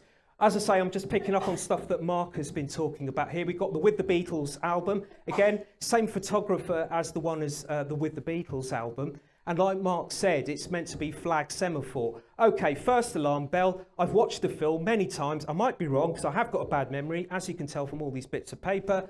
But I do not recall. If this is a soundtrack for a film, right? Okay, they're dressed like that in the film. But where's the flag semaphore in the film? I don't recall there being flag semaphore in the film. Anyway, so the official story is that he wanted them to do flag semaphore of help. As Mark says, they went through that and it wasn't artistically pleasing enough to the eye. So they improvised. Oh, they improvised. They improvised. Oh, what a coincidence. Right? Okay, so what have we got here? We've got the elements. Earth, fire, water, and so on and so on. So we've got George is light. John is light. Paul, we'll come back to that in just a few seconds. And Ringo is the earth sign. And this is, you can't really tell from the writing there, but if you look at the writing there, it gives you the element signs. So you've got Ringo at the bottom, that's that one. The middle one, the two middle ones there, I think that one is water, and that one next to it is the Jay-Z sign. The triangle, yeah, right, it's rocks. No, it's not, it's fire. And at the top, you've got more there. And so let's go back. So if you see where it says Crowley Magic, and presumably I've taken this from a website, another person who's done some really good work on this. I'm assuming they put a blank there because they think there's nothing for Paul. But if you go back and you look at the top one, top left, and then go one in, where the guy's like this. Okay, that's not an L as such. It stands for swastika. It's a light sign. It stands for swastika. All the top ones are light signs. And another way of pronouncing that is L, as in the letter L. So perhaps that is what he's doing there. So you've got light, light, swastika, earth. Back to this picture that Mark showed earlier. No, because he's dead, isn't he? Allegedly. Yeah, so the reason I come back to this is, like Mark says, this does not look like a natural pose. You know, I don't know many people who would sit there and like relax and then just do that. I mean, you have to force your hands to do that. You don't do it through relaxation, okay? So my question is, who is behind this photograph? Is it Jürgen, again, who was back with this other photo from the film? Did he tell Stuart to do this, or did Stuart tell him to do this?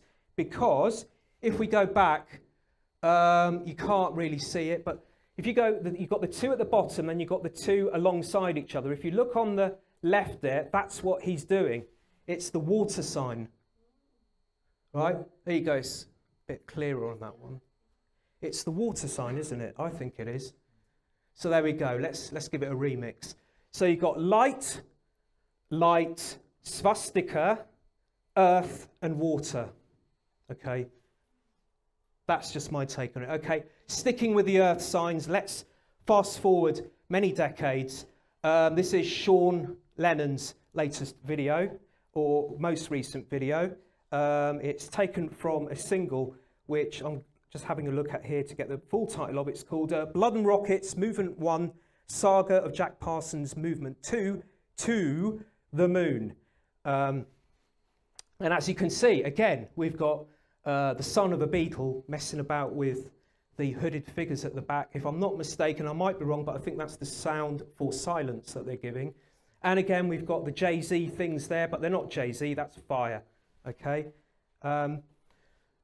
So these are all scenes now, screen caps from Sean Lennon's latest video from this song.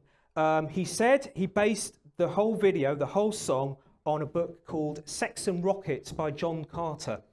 And the book is about this guy in the middle here, Jack Parsons. Obviously, it's been given a bit of a Terry Gilliam, Monty Python kind of delivery here in the actual music video. But then again, who knows what he was getting up to. Maybe that is lifelike, who knows. But yeah, that's Jack Parsons. Not only was he an occultist, he is actually credited by NASA, no less, as an originator of NASA. Back in the 30s, when he was very young, he was a rocket scientist, and he was a pioneer in rocket science with a few others. They formed a little organization or an association, which in later years became NASA. But he was also into the occult. He was a member of the AA, I think, or the OTO. I think it was the OTO actually, yes, that Mark mentioned earlier, the Free Masonic Inspired Order that Aleister Crowley headed. He took part in rituals, and there's of course Aleister on the left there, and on the right you've got Mr. Hubbard, who later formed the Scientology movement. Hubbard was friends with Jack Parsons, and they also took part in occult rituals together. Parsons was killed in an explosion on June the 17th, 1952, which is a day before Paul McCartney's 10th birthday. I just thought I'd throw that in. It was an accident. They say the explosion was an accident, but there are some who are close to Jack who say that at the time he was working on an occult ritual at the time, trying to bring to life a moon child, a living being, an elemental is what it's called. And actually Carter notes in his book Sex and Rockets that, and I quote, Parsons was known to invoke spirits called elementals, so called because of their association with the four elements of the ancients. So that's earth, air, water, fire. So we're back to that again as we were before. The classical symbols associated with each are usually gnomes, sylphs, mermaids and salamanders respectively. He also performed sex rituals which are said to have been based on the work of John Dee, the 16th century genius, who was not only an occultist, he was an astronomer, and he was also into navigation. He is said to be the man who coined the term the British Empire after he remodeled the British fleets to help them to sort of kind of take over the world, if you like. And he was also Queen Elizabeth I's kind of sidekick, like an assistant, and she consulted him for the stars, you know. And what he did was he got together with a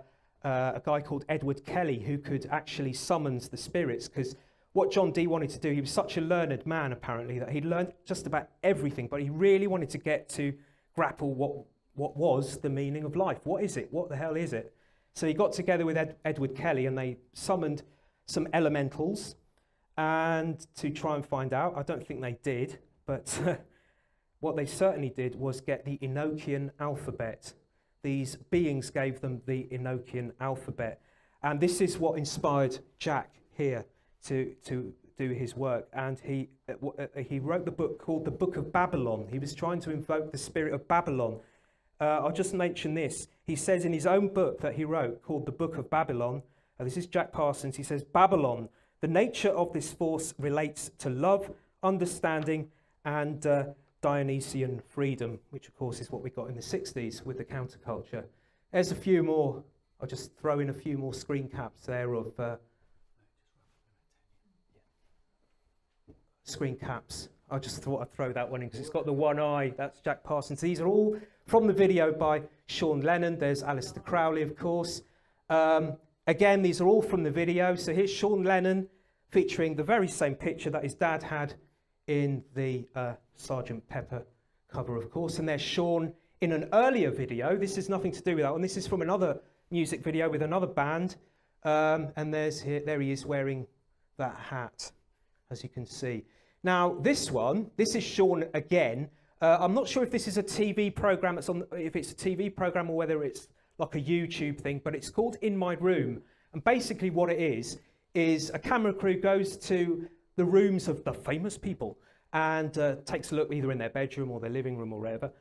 This is in the room, a room of Sean Lennon's. And as you see, he's like picking out, the whole point of the program is to show the cameras like trinkets, little mementos, little decorations they've got in their room. And this is what Sean shows the cameras. It's the Knights of Malta Masonic hat. Yeah, so that's basically what that hat is. It's and the video, the one with Jack Parsons, is not just Sean Lennon. It's also a musician by the name of Les Claypool, and together this is called the Les Claypool Delirium. And what I was going to show next was some slides of, or at least one slide of John Lennon shaking hands with a Lord Mayor, and it's just seemingly like he's got the thumb over the knuckle kind of thing going on. And the next slide I was going to show after that was the slide of, here we go, I think these might be it, yeah? Yeah. Yeah. Okay. So we're talking there, Sean Lennon, and moving on to Masonic regalia and also Masonic handshakes, which I had a slide here of John Lennon doing a Masonic handshake. And I thought that would be a good point with the slides to go back to Liverpool, because as Mark says, there is something, you know, I don't know if it's, you know, is it, there we go, is it... Go up and down with those. Up and down, right, okay, cheers mate. Okay, so there you go, there's Sean there. We'll just go back, there you go, there is Sean with that Masonic hat. And there's Les Claypool, who I just mentioned, and he's wearing it. This is for the promo shoot of the latest album, he's wearing that hat. And there you go, as I mentioned, John. And if you look at the expression on his face, it looks like he's taking the mickey a little bit, like he's saying, yeah, we know what's going on. Okay, so back to Liverpool then. As I was saying earlier, like he showed Mark showed the slides of Thomas Sheridan and the suggestion that the Beatles were picking up on this stuff subconsciously. I would agree with that, but I think it might even go beyond. This is the tomb of William Mackenzie.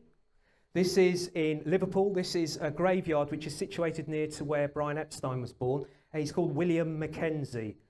Not Father Mackenzie who wipes his hands as he walks from the grave, such as we get from the song Eleanor Rigby, where Paul McCartney kept insisting it wasn't about Eleanor Rigby, a real Eleanor Rigby, even though there is actually a gravestone in St. Peter's Church in Liverpool which is called Eleanor Rigby, and St. Peter's Church is where John and Paul were introduced to each other and then went on to form the Quarrymen. Anyway, this guy, William Mackenzie, I'm going to actually take the quote here from Bill Harry, who used to share a flat with John and Stuart when they were all at art school together. And Bill later formed Merseybeat, which was like a local Liverpool music magazine. So if there were like gigs going on or any, like, he'd do interviews with local bands and such like. So that's what he did. And then when the Beatles got famous, he got taken to London with them. And he worked for Brian Epstein, managing all the magazines, all the music magazines he was buying up. Anyway, this is what he says about William Mackenzie. And incidentally, Bill Harry in an interview recently, or quite a few years back actually, to be honest, said that we should call Liverpool Shiverpool, because it's absolutely full of this kind of stuff. So Bill Harry recounts this man who'd made a pact with the devil. He was a railway magnate who was completely hooked on gambling, and he gambled so much he was losing a fortune. And he said, I'll make a pact with the devil. I'll sell my soul to the devil if I can win this hand. So he did it. And it says he was so afraid that the devil would take his soul that he left instructions that when he died, he wasn't to be buried. He thought if he was buried sitting upright and not buried in the ground, then the devil wouldn't be able to take his spirit. There's a blog that I came across where there is a claim made by somebody else about this Mackenzie character. And this is what the claim was. The guy who's got the website actually put the email up on his website.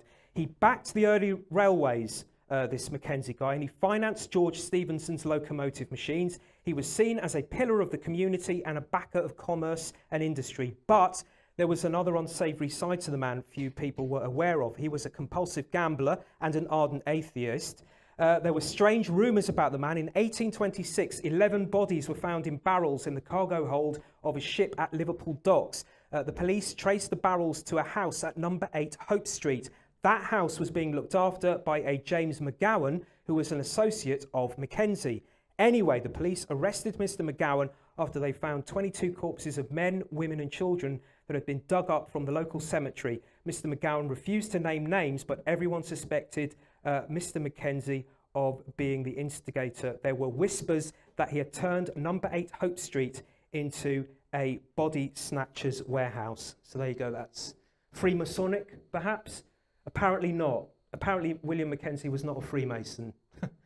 Okay, right. So moving on to the Cavern then. I was going to mention Penny Lane. I won't mention that too much. I'll just mention the fact that the man who Penny Lane is named after was James Penny, was a slave trader in Liverpool. So a lovely, cute little whimsical psychedelic song suddenly takes on a bit of a dark overtone, perhaps. Now, originally, I wasn't going to mention this ghost story, but I think I will because it kind of links in.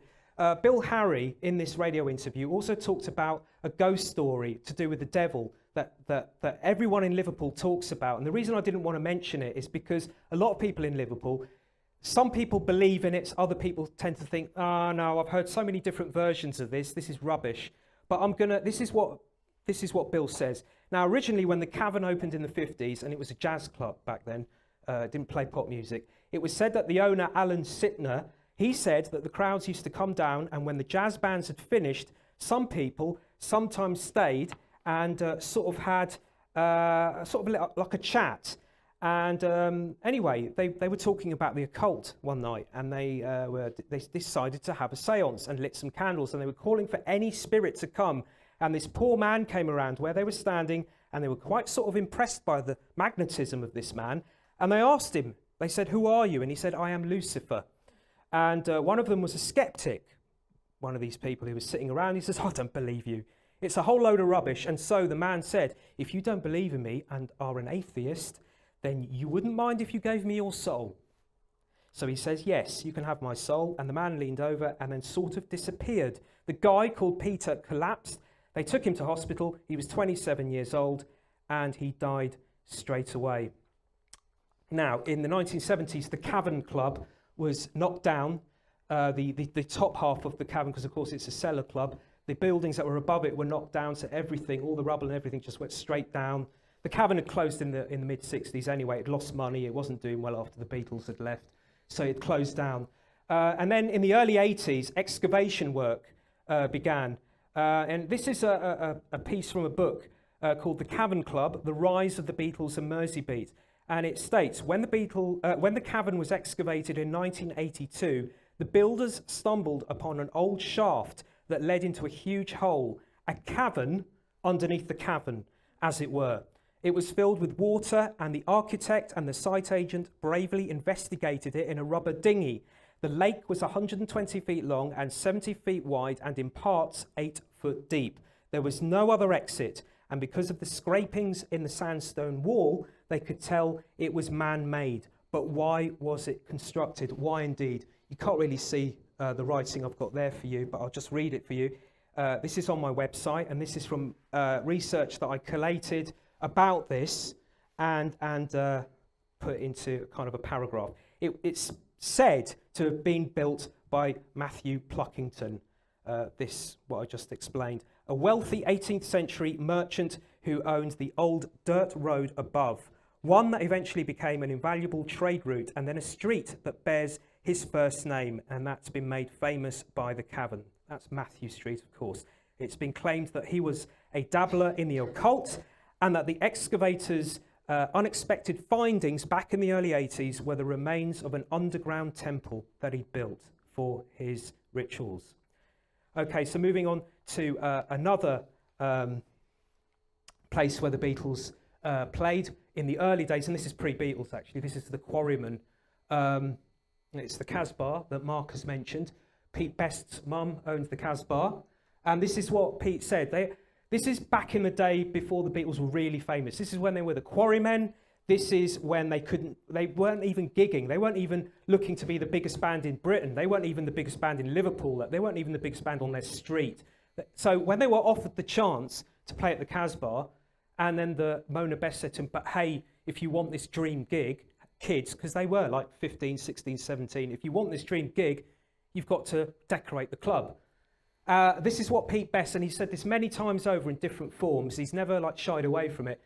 He said sometime in the early 2000s, the Quarrymen played in what we call the middle chamber, where the rainbow ceiling was. That was painted by Paul. And if you went into the first entrance of the club, there was a large dragon on the wall, which was painted by my mother. There were stars on the ceiling. There was an Aztec room, which had Egyptian graffiti and mystical Eastern signs on it. And that was painted by John. And it's these. They're still there. So we're told in mainstream history that the Beatles suddenly picked up on the occult, and we keep getting shown on websites, oh, the Beatles got into the occult. Here's Sgt. Pepper album from 1967. This is 7 or 8 years before, when they were still kids, wet behind the ears, 14, 15, 16, 17 years old. And they're doing stuff like this. There you go, there's another one. So that's the Beatles back then. pre-Beatles, messing about with symbols. And this is from the book All These Years, Tune In, Mark Lewison. My contention is that it wasn't the middle classes in London that gave them these ideas. They may have helped them to make them more sophisticated. They may have helped them to broaden their horizons. But I think, and I don't think it was even subconscious, as Thomas Sheridan has suggested, I'm saying that these guys were clued up to some extent pretty much before they went to London and became famous. This is Ringo. All These Years, Tune In, from Mark Lewison's book of 2013, The Beatles Historian, who's always credited as the Beatles historian, and his work is good. He's a very good researcher. Okay, he's mainstream, but he gets the stuff out there, and this is just one of them. This is like, wow. He says, this is about Ringo's grandmother. For her part, Annie was something of a 20th century witch, invoking the name of the devil and concocting her own remedies and potions when tending the sick. Not for nothing, and never without love, would Richard, who later became Ringo, come to describe Granny as the voodoo queen of Liverpool. Okay, so we've gone through this. We're sort of wrapping up for time now, so there you go, Beatles. That's Robert Richard Hieronymus, who I interviewed a few years ago. He's a veteran symbologist, one of the first guys to really get into this stuff. He worked for Elektra Records in the late 60s, worked for Jimi Hendrix and made record covers and what have you. You can find the interview on my webpage. You can't really read that. He's basically just talking about the Beatle in Egypt and how sacred it was. And he's suggesting that it's a symbol for birth and recreation, as in recreation, creation and recreation. And he thinks that the Beatles perhaps subconsciously picked up on that when they were looking at the name Beatles. The official story is that the Beatles went for the name Beatles, spelt with two E's, because they were inspired by Buddy Holly and the Crickets. So they saw the word crickets and they thought, we like Buddy Holly. Not so crazy on crickets, but, you know, yeah, insects, like that, that's good. Okay, we'll go with Beatles.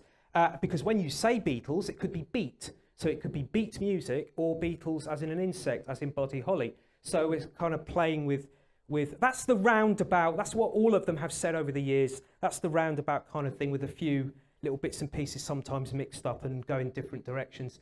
But that was the early Beatles. But of course, in 1960, they changed the spelling to beat, as in B-E-A-T from B-E-E. But so they didn't want to be, you would have thought, okay, so we don't want to be Beatles anymore. But there you go, there's an early 1963. So this is like a year into their national recording career, and they're still using the insect. So was there more to that? There is Ringo behind. That's February 63. Yeah, the date is on the top there. February 17th, 1963. So I'm just skimming past that one. I think Mark's mentioned that already. We had a Beatle who then became a winged Beatle. And very finally, I'm going to mention this one. This is on my website as well. If you look, it's John Lennon and Ringo Starr, of course. This photograph is notable among the mainstream thinking for being the last photograph of John and Ringo together, the last one taken of them. It was in 1979. That is, when I saw that a few months ago, I thought, bloody hell, how come no one's ever put this up on a website? Bloody hell, look, he's got the thing, the pyramid, the eye, the dollar sign, the whole bloody thing. How come no... We've seen pictures of Madonna wearing it. We've seen pictures of this person, that person. But we're talking about John Lennon here, the guy who practically invented pop music, and as we know it. And no one's ever picked up on this, and I don't know why. That's 1979. There's another picture of him, which I've got on my website, from 1980. So we're talking shortly before he died, where he's still wearing that. So I'm going to wrap up by saying what was going on here. Was John Lennon, by doing this, being like an early version of a Madonna or a Rihanna, or as we get these days, where you get pop stars shoving the symbols like that in your face? You watch videos, these sort of things are coming at you all the time. This is a private photograph though. But is John Lennon, there's so many ways you could go. Is he telling us that he's part of that system and that he's laughing at us? Is he saying, yeah, I'm like Madonna where she's doing it with her jacket on the Into the Groove video. This is me saying the same thing. I am their puppet, and this is my branding. Or is he saying, or is it because he's into ancient Egypt? Because he was. There he is. He's in Egypt there. Yoko was a collector and is a collector of ancient Egyptian artifacts for their profit-making powers, and also for their powers of magic, their mystical powers. And that's what she said a few days before John died in an interview. That's them in Egypt, where she went to get some more of these artifacts. So is it because he's into ancient Egypt, or is it because he's telling us that actually he's on our side? And he's a prototype truther. Think about it, because even as far back as 1966, I've got a quote here. So we think about John Lennon and him rebelling against the system and going against the man, the establishment, when he was with Yoko and the bed-ins and all that stuff in the late 60s as the Beatles were coming to a close. But in 1966, when he was still a lovable mop-top, he said, the trouble with government as it is that it doesn't represent the people. It controls them. All they seem to want to do, the people who run the country, is keep themselves in power and stop us knowing what's going on. I'm not saying politicians are all terrible men. It's just the system of government that I don't like. It'll be hard to change. And of course, in 68, he said, I think all our society is run by insane people for insane objectives. I think we're being run by maniacs for maniacal ends. I think they're all insane. And of course, we also had that LSD comment earlier on. And I'm going to close with this. If John Lennon was a prototype truther, he financed and was a friend of Mae Brussell. Mae Brussell was one of the first alternative researchers. She began straight after the JFK assassinations. She began to look into the conspiracies of that. And if you look on YouTube, you will find loads of her radio shows where she gets into the Manson killings, also John's killing, ironically, because they turned out to be friends. They became friends, and John actually financed her. Robin Blackwell, a former editor of Red Mole, a short-lived British so-called revolutionary newspaper of the early 70s, said John, in the late 60s, early 70s, was setting up a project with a not very well assorted group of people who were heading into alternative technology, alternative media, alternative politics, and alternative lifestyles.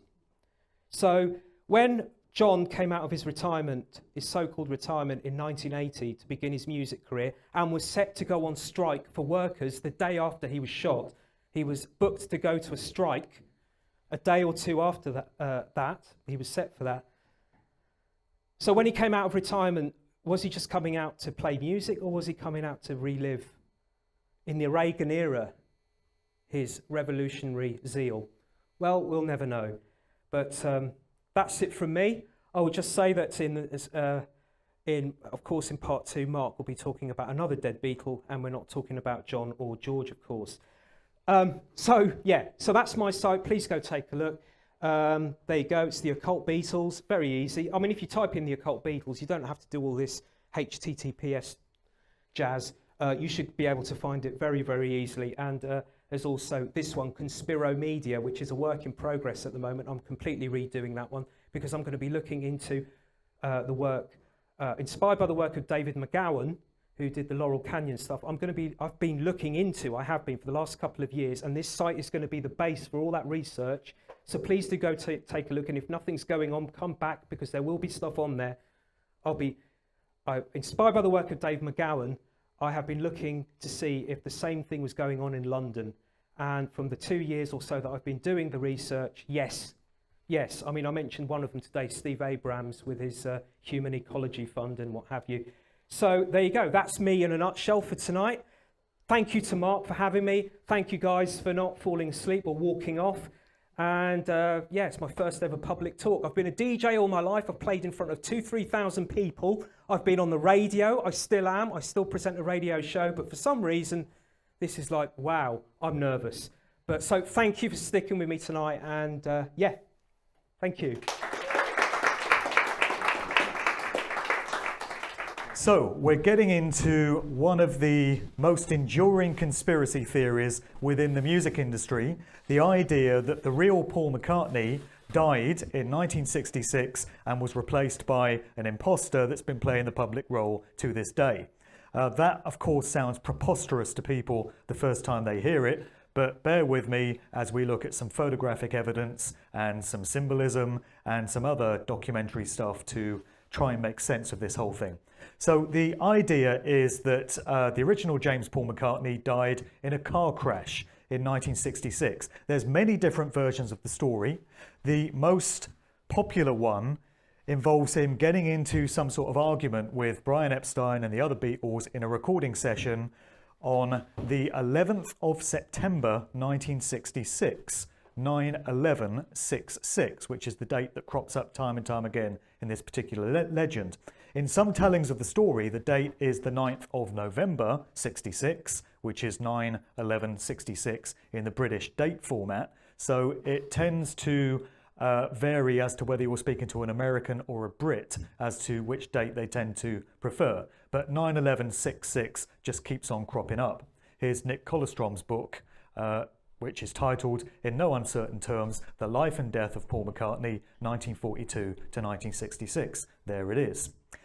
Just before we examine some accounts of this story, here's an interesting newspaper cutting which was brought to my attention a while back. It seems to date from 1963 because it refers to James Paul McCartney, aged 21, which he would have been in 1963, musician, which they've misspelt, of 24 Lynn Road, Allerton, Liverpool, was fined £25 and disqualified from driving for 12 months at Wallasey today after he admitted exceeding the speed limit along Seabank Road. This seems to be a precursor to the whole idea of McCartney dying in a car crash. In the conventional version of the conspiracy theory, it's a white convertible sports car that he speeds off in.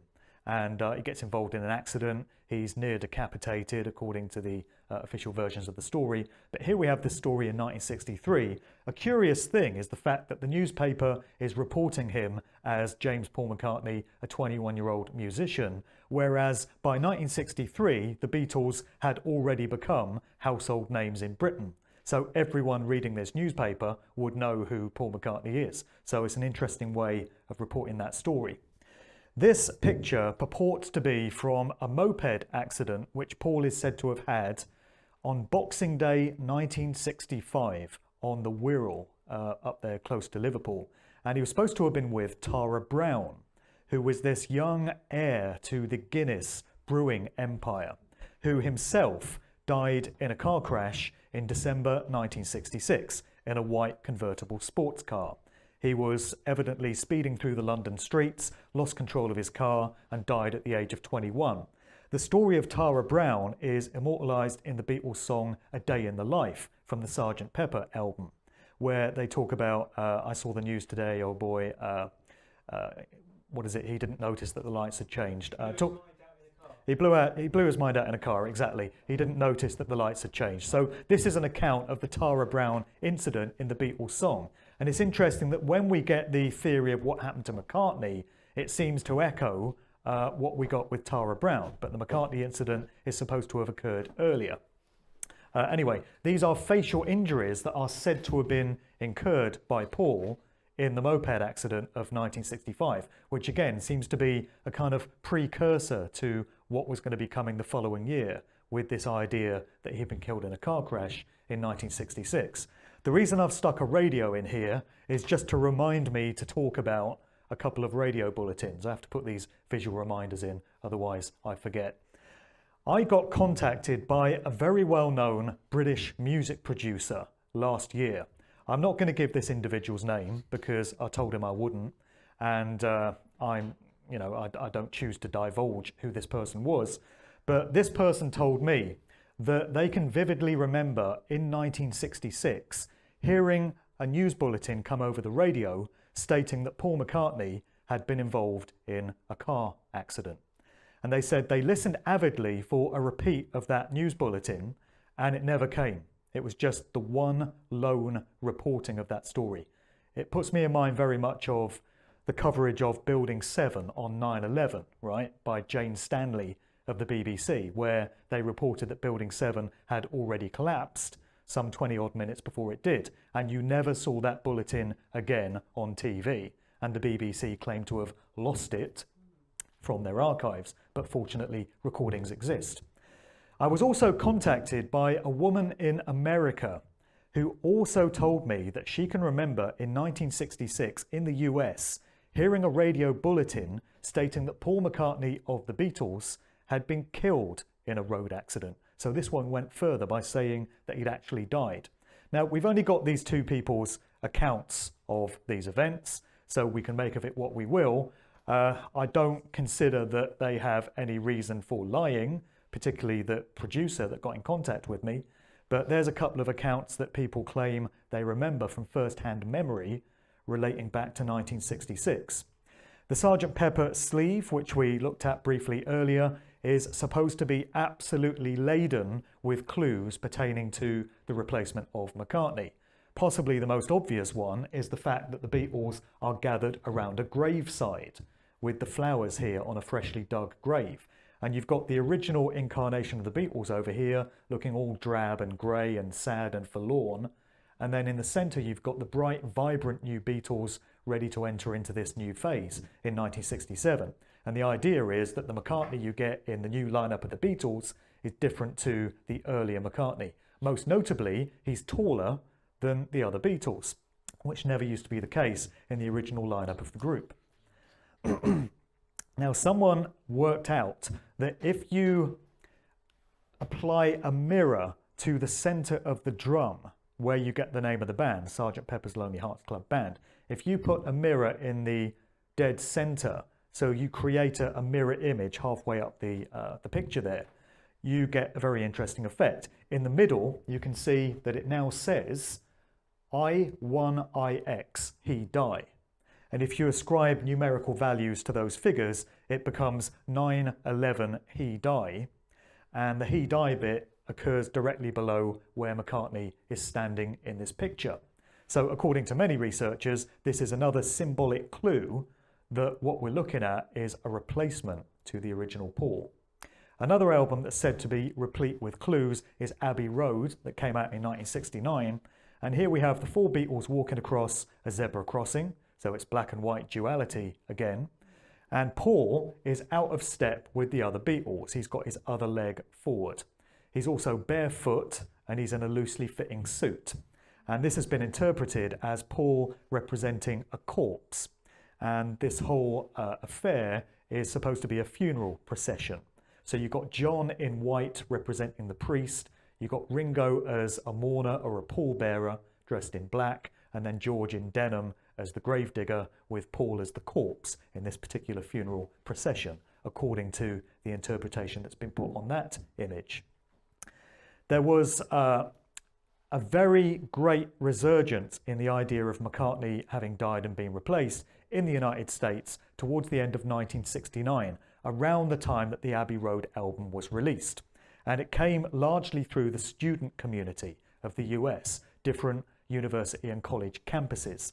Very famously, there was a call into a radio show hosted by a DJ called Russ Gibb, where students phoned up and they said, the Beatles have been giving us clues in their music pertaining to McCartney having died and been replaced. This radio broadcast took place on the 12th of October 1969, which just happened to be the birth date of Aleister Crowley, coincidentally. And during this radio show, students were saying, you should take a copy of the White Album from the Beatles and play the track Revolution Number 9 backwards. And at the intro, where you've got a studio announcer saying the words number 9, number 9, number 9, when you reverse it, it comes out as Turn Me On Dead Man, Turn Me On Dead Man. And this is supposed to be the first of the Beatles clues relating to this replacement. We're getting on now to the red and the blue Beatles albums, which Matt mentioned. And red and blue within Freemasonry represents different lodges within the Scottish and York rites of Freemasonry. You have the red lodges and the blue lodges. And with these two albums, you had, first of all, the red album for the early period of the Beatles, and then the blue album. But what seems to have taken place here, if you study the pictures very closely, is we've got a different Paul. There he is, second in from the left in this particular picture.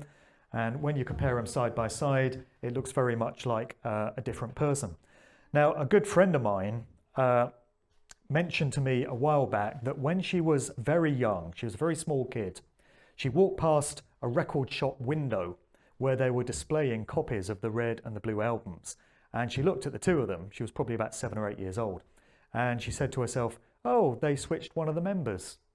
So at that age, she recognised that this was a different guy as she saw it, which I thought was very interesting because kids often seem to pick up on things that grown-ups can miss. Anyway, moving on, there's plenty more of it. What happened to the real Paul? So this is Paul stepping out with Jane Asher, who I mentioned in the first part, his girlfriend in the 60s, the daughter of Dr. Richard Asher. They're more or less the same height. Paul's slightly taller there. But then we fast forward to 1968, I believe this was, and here's Paul stepping out with Jane once again, and he seems to have sprouted up a few inches. It's either that or he's wearing Cuban heels, but he doesn't seem to be in this particular picture. So there's some height discrepancies there straight away, which is one of the things that researchers notice the most between what they perceive to be two different Pauls. That's Peter Asher, who I mentioned in the first part. Like I said, Ed Sheeran crossed with Austin Powers, right? Jane Asher's brother. Here's Margaret Elliott. This is Jane Asher's mother, who I mentioned in the first part, the music teacher, wife of Dr. Richard. There's Dr. Asher again. We've already covered those. Now, do I go into this? Yeah, let's do it really quickly. This is from Paul McCartney's most recent video for a song called Who Cares from the Egypt Station album. In the video, you see McCartney playing the role of what appears to be some sort of doctor or psychiatrist, psychologist. On his door frame to his office, he's got the sign Dr. Lorenz, behavioural hypnotist and meteorologist. This would appear to be a direct reference to the author of this work, The Essence of Chaos, Edward Lorenz. We've got a nice monarch butterfly on there for the mind control overtones. And this was the guy who put forward the theory that the slightest change to the equilibrium of a situation, such as a butterfly flapping its wings, can cause a tornado in another part of the world because of the knock-on effect and the way that everything is connected. This was the theory that he advanced. So in the video to the song, we appear to have McCartney playing the role of Dr. Lorenz.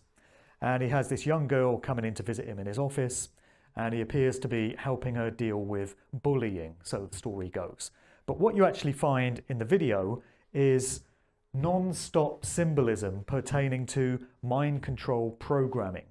So could this be going back to the work of Dr. Asher once again in the 1960s when the original James Paul McCartney was living in his medical practice? But through the video, you see all these depictions of trauma-based mind control. Look at vigilanttcitizen.com. That website is a great resource to break down what all this symbolism means. It's all to do with mind control programming and trauma and satanic ritual abuse. And it's right here in this McCartney video. Has anyone seen the movie Yesterday yet? No? Well done. Good move. I saw it for research. It's a Richard Curtis feel-good movie, but his films always make me feel bloody terrible myself. Can't stand Richard Curtis movies, but I did go and see this for research purposes, directed by Danny Boyle. And it's very interesting because what you've got is the central character is a musician, and it doesn't explain why this happens, but he gets hit by a bus during this worldwide blackout. And when he comes to, he discovers he's living in a world where nobody else remembers the music of the Beatles, except him. So he's a struggling musician, and he starts performing Lennon and McCartney songs, and everyone around him is saying, "That's amazing. When did you write that song?" And he realizes that he can pass himself off as this brilliant songwriter by performing all the Beatles songs, and nobody knows that they're not his. So we've got elements of plagiarism here, and we've got elements of a charlatan, an imposter, passing himself off as somebody that he's not. And the whole film is hinged around the song Yesterday, which is, of course, Paul McCartney's most famous composition. So you've got to wonder whether there's some sly clues being offered in the narrative of this movie, particularly as it's a who's who of the British establishment in terms of the people involved in it. You know, Danny Boyle, Richard Curtis, who's married to Emma Freud, who's the daughter of Sir Clement Freud, who was exposed as a paedophile only after he died, mind, because there's no living paedophiles. And you've got Ed Sheeran in it, and he's, what is he, an MBE? You've got James Corden in it, he's an MBE. So it's like, proper establishment furniture here. A few other little clues that have been dropped through the years. This one comes from the Beatles press conference in LA in 1966, right at the tail end of their touring career. They stopped doing live gigs and just went into the studio from this point on. But during this press conference, John makes the comment, sometimes you can't tell the would-bes from the real thing. There's also a little video snippet that I usually play, but I don't have it in this presentation. And it's a performance of the song Yesterday on the Ed Sullivan Show in 1965. So Paul performs Yesterday solo, and then he finishes the song. John comes back on the mic and he says, "Thank you, Paul. That was just like him." And as we've said, John was ever the joker, the clown, but could there be more to that comment than just some mere throwaway thing? Here's Paul on a TV interview, flashing up a very familiar sign. So we're doing the very quick version of this. Right, the candidate that gets put forward more than any other for having replaced the original McCartney is an individual by the name of William Shepherd, nicknamed Billy Shears. And so the idea is that on the Sgt. Pepper album, when you've got the song at the start of the album saying, "May I introduce to you the one and only Billy Shears," it's introducing the public to the individual that is now playing the public role of Paul. This book came out in 2009, The Memoirs of Billy Shears. It was actually released on the 9th of the 9th, 999, or 666 if you flip it upside down. It had 66 chapters, over 666 pages, and it was credited to an author or an encoder by the name of Thomas U. Harriot. The book purported to be the memoirs of this guy William Shepherd, who says that he's descended from William Wallace, who is the character played by Mel Gibson in the movie Braveheart. He comes from a Scottish Freemasonic family, and that he was bred for this role, basically. He was trained as a musician, and it became clear some way along the line that he was going to step in and take up the public role of Paul McCartney. So this book purports to be him spilling the beans and explaining how the whole thing was done. Now, it's presented as historical fiction, and it has to be done that way because otherwise this guy, Thomas U. Harriot, would be up to his neck in lawsuits because of all the legal implications of the things that he's saying. So he will state that the book is historical fiction, and he says that there are some fictional embellishments in the narrative. So there's plausible deniability there. So if ever he was challenged on any one individual point, he could say, well, I told you there were fictional embellishments. But when you read what the writer of this book has to say, it displays a lot of inside knowledge of the Beatles camp and of Beatles associations, which, to my mind, can only have come from somebody that moved within those circles. It's either that or they have a very vivid imagination. There was an update to this book that came out last year called the 9 after 909 edition, released on the 9th of the 9th, 18. 1 + 8 = 9. And this one was blue. So you have the red version of the book and the blue version of the book, and it updates the story. These are all the clues. I normally play a few videos here, we don't have time anyway, but there are many, many video snippets of the individual we think of today as Paul McCartney, making references to, or references being made to him as Billy or William. So many people, when he walks into a room, are saying, "Hello, William," "Hello, Billy." There's a great montage of these. Look at the work of Mike Williams, aka Sage of Quay. If you go onto his YouTube channel, just type in Sage of Quay or his Paul is Dead channel, he's got a whole wealth of video evidence suggesting that the individual passing himself off as Paul McCartney today is actually named William or Billy. It certainly takes some explaining away when you have so many instances of this taking place. Now, Mike is of the view that what you often get in interviews with McCartney is an element of masterful speaking, which is another tenet of Freemasonry.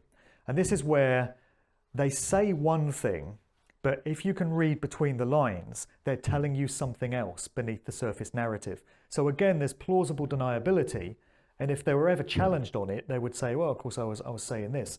But if you know how to study their speech and to read symbolism, you can see that they're saying two very different things. So in this one example, McCartney's picking up this award, and he says, "I see this as a huge honour for me and my family, and I think of how proud my Liverpool mum and dad would have been to see this," which is a very strange thing to say. Wouldn't you just say, "my mum and dad"? So it's as if he's telling you he's not really that guy.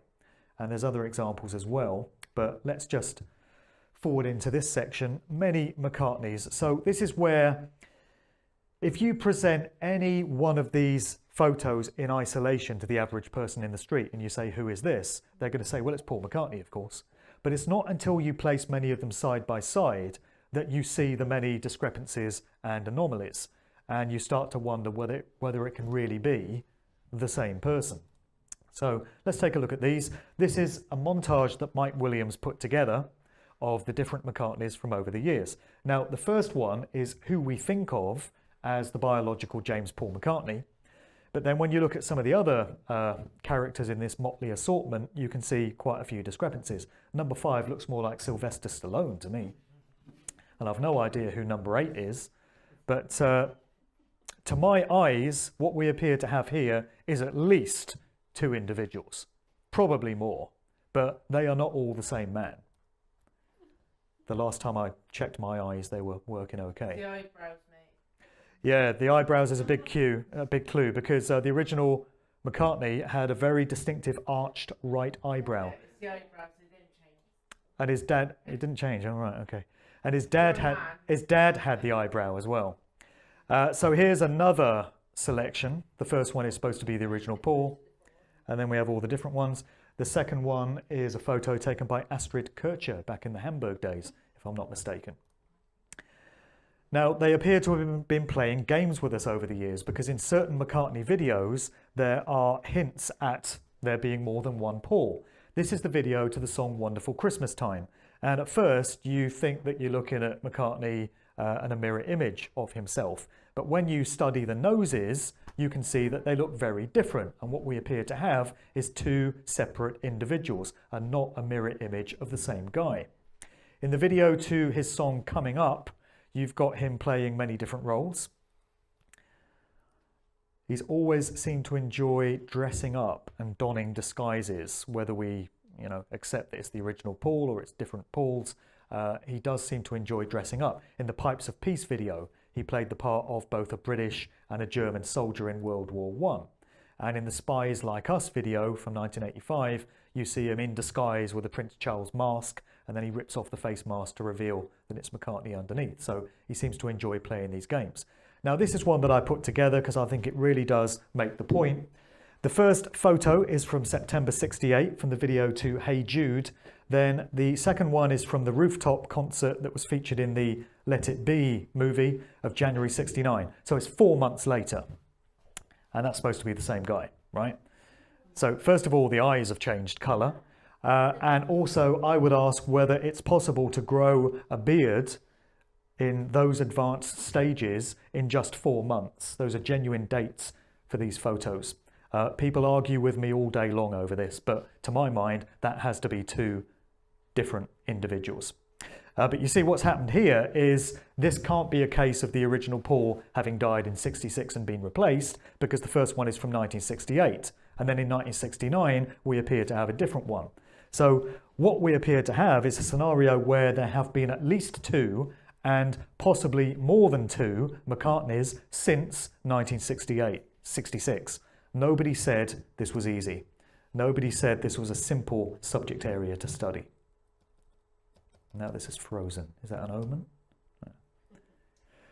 Yeah, somebody sent me a batch of original Beatles books and magazines from the 1960s for me to study. And I hoped that if I looked at original photos that can't have been doctored, so this is pre-internet, no Photoshop would have taken place, I could compare the photos from these magazines and get to the bottom of it once and for all. How naive was I?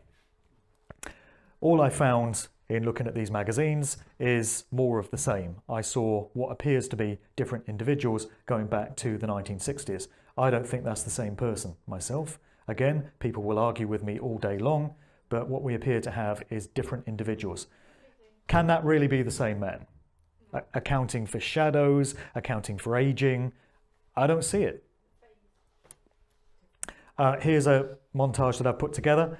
The first one is early Hamburg era Paul, possibly the original Paul.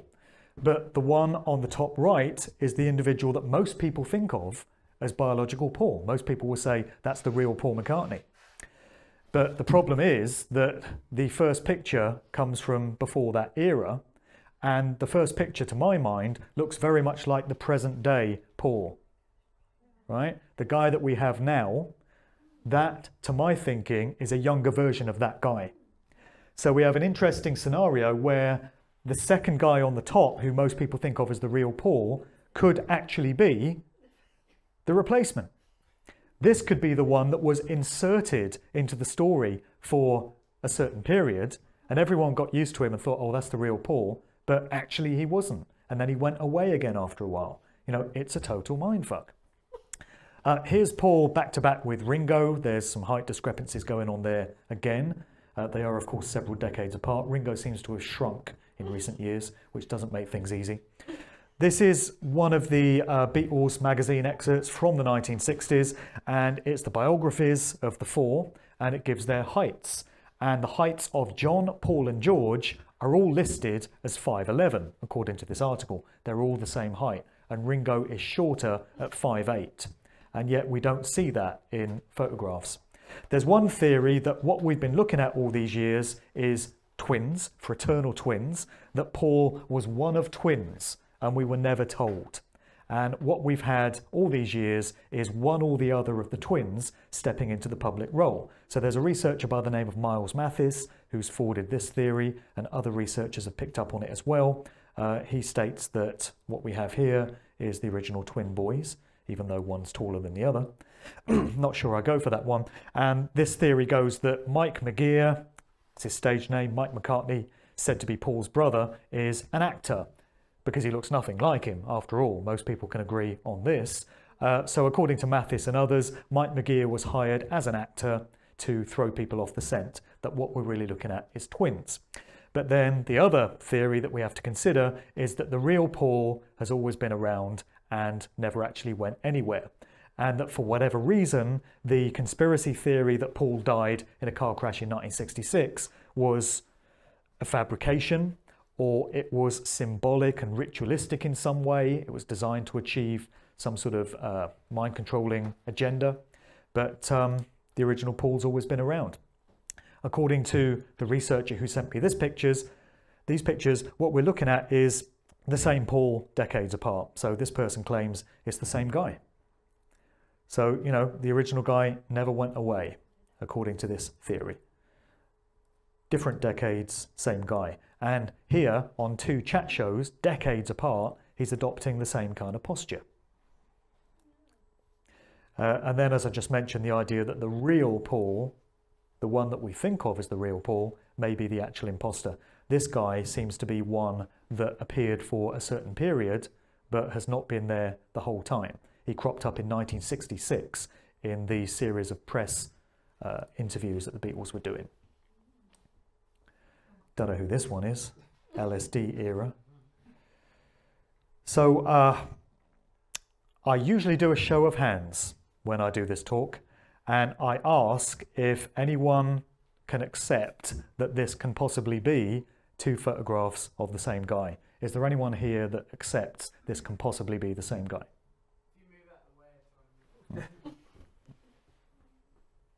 What are we saying? Okay, so we're agreed that this cannot possibly be two photos of the same person, right? Okay, so straight away we have an issue, because both of these people have been presented to us as Paul McCartney, and they can't be the same guy. Whether we're talking about a straight replacement, whether we're talking about one guy stepping in and out through the years, and the original one never going away, whatever the circumstances, we have more than one Paul McCartney. And this alone is evidence of mind control fuckeries, and it's evidence of deception. And to my mind, this could only have been achieved with the full complicity of military intelligence. going right to the very upper levels of the British establishment when you consider that Paul McCartney has been knighted by the Queen. It's impossible that this replacement could have been slipped under the net without the knowledge of these kinds of authorities. So this implies that it's been done with the full complicity. And this does tend to reinforce the idea that the Beatles were very intimately connected with British military intelligence, who would have worked to have covered this whole thing up. Whatever the motives, whatever the reason for doing it, it's clear that complicity has taken place here. John Halliday, we ain't got time for him. So, a recent magazine article featuring McCartney where he says, "I was one of the Beatles. Can you believe it?" Well, can you? And so, bringing this whole presentation full circle, I started with the question, were the Beatles really four regular working class lads from Liverpool who just happened to write a few catchy songs, put a band together, and against all the odds, just happened to make it big and become the most influential band of all time?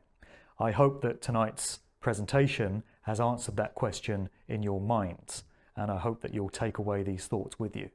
That's pretty much all I have to present to you this evening. Got out of here by 10:15. Thanks again to Matt for his contributions. Do check out his blogs. Thanks to Dan for organising. Thanks to everyone for turning out. See you again soon.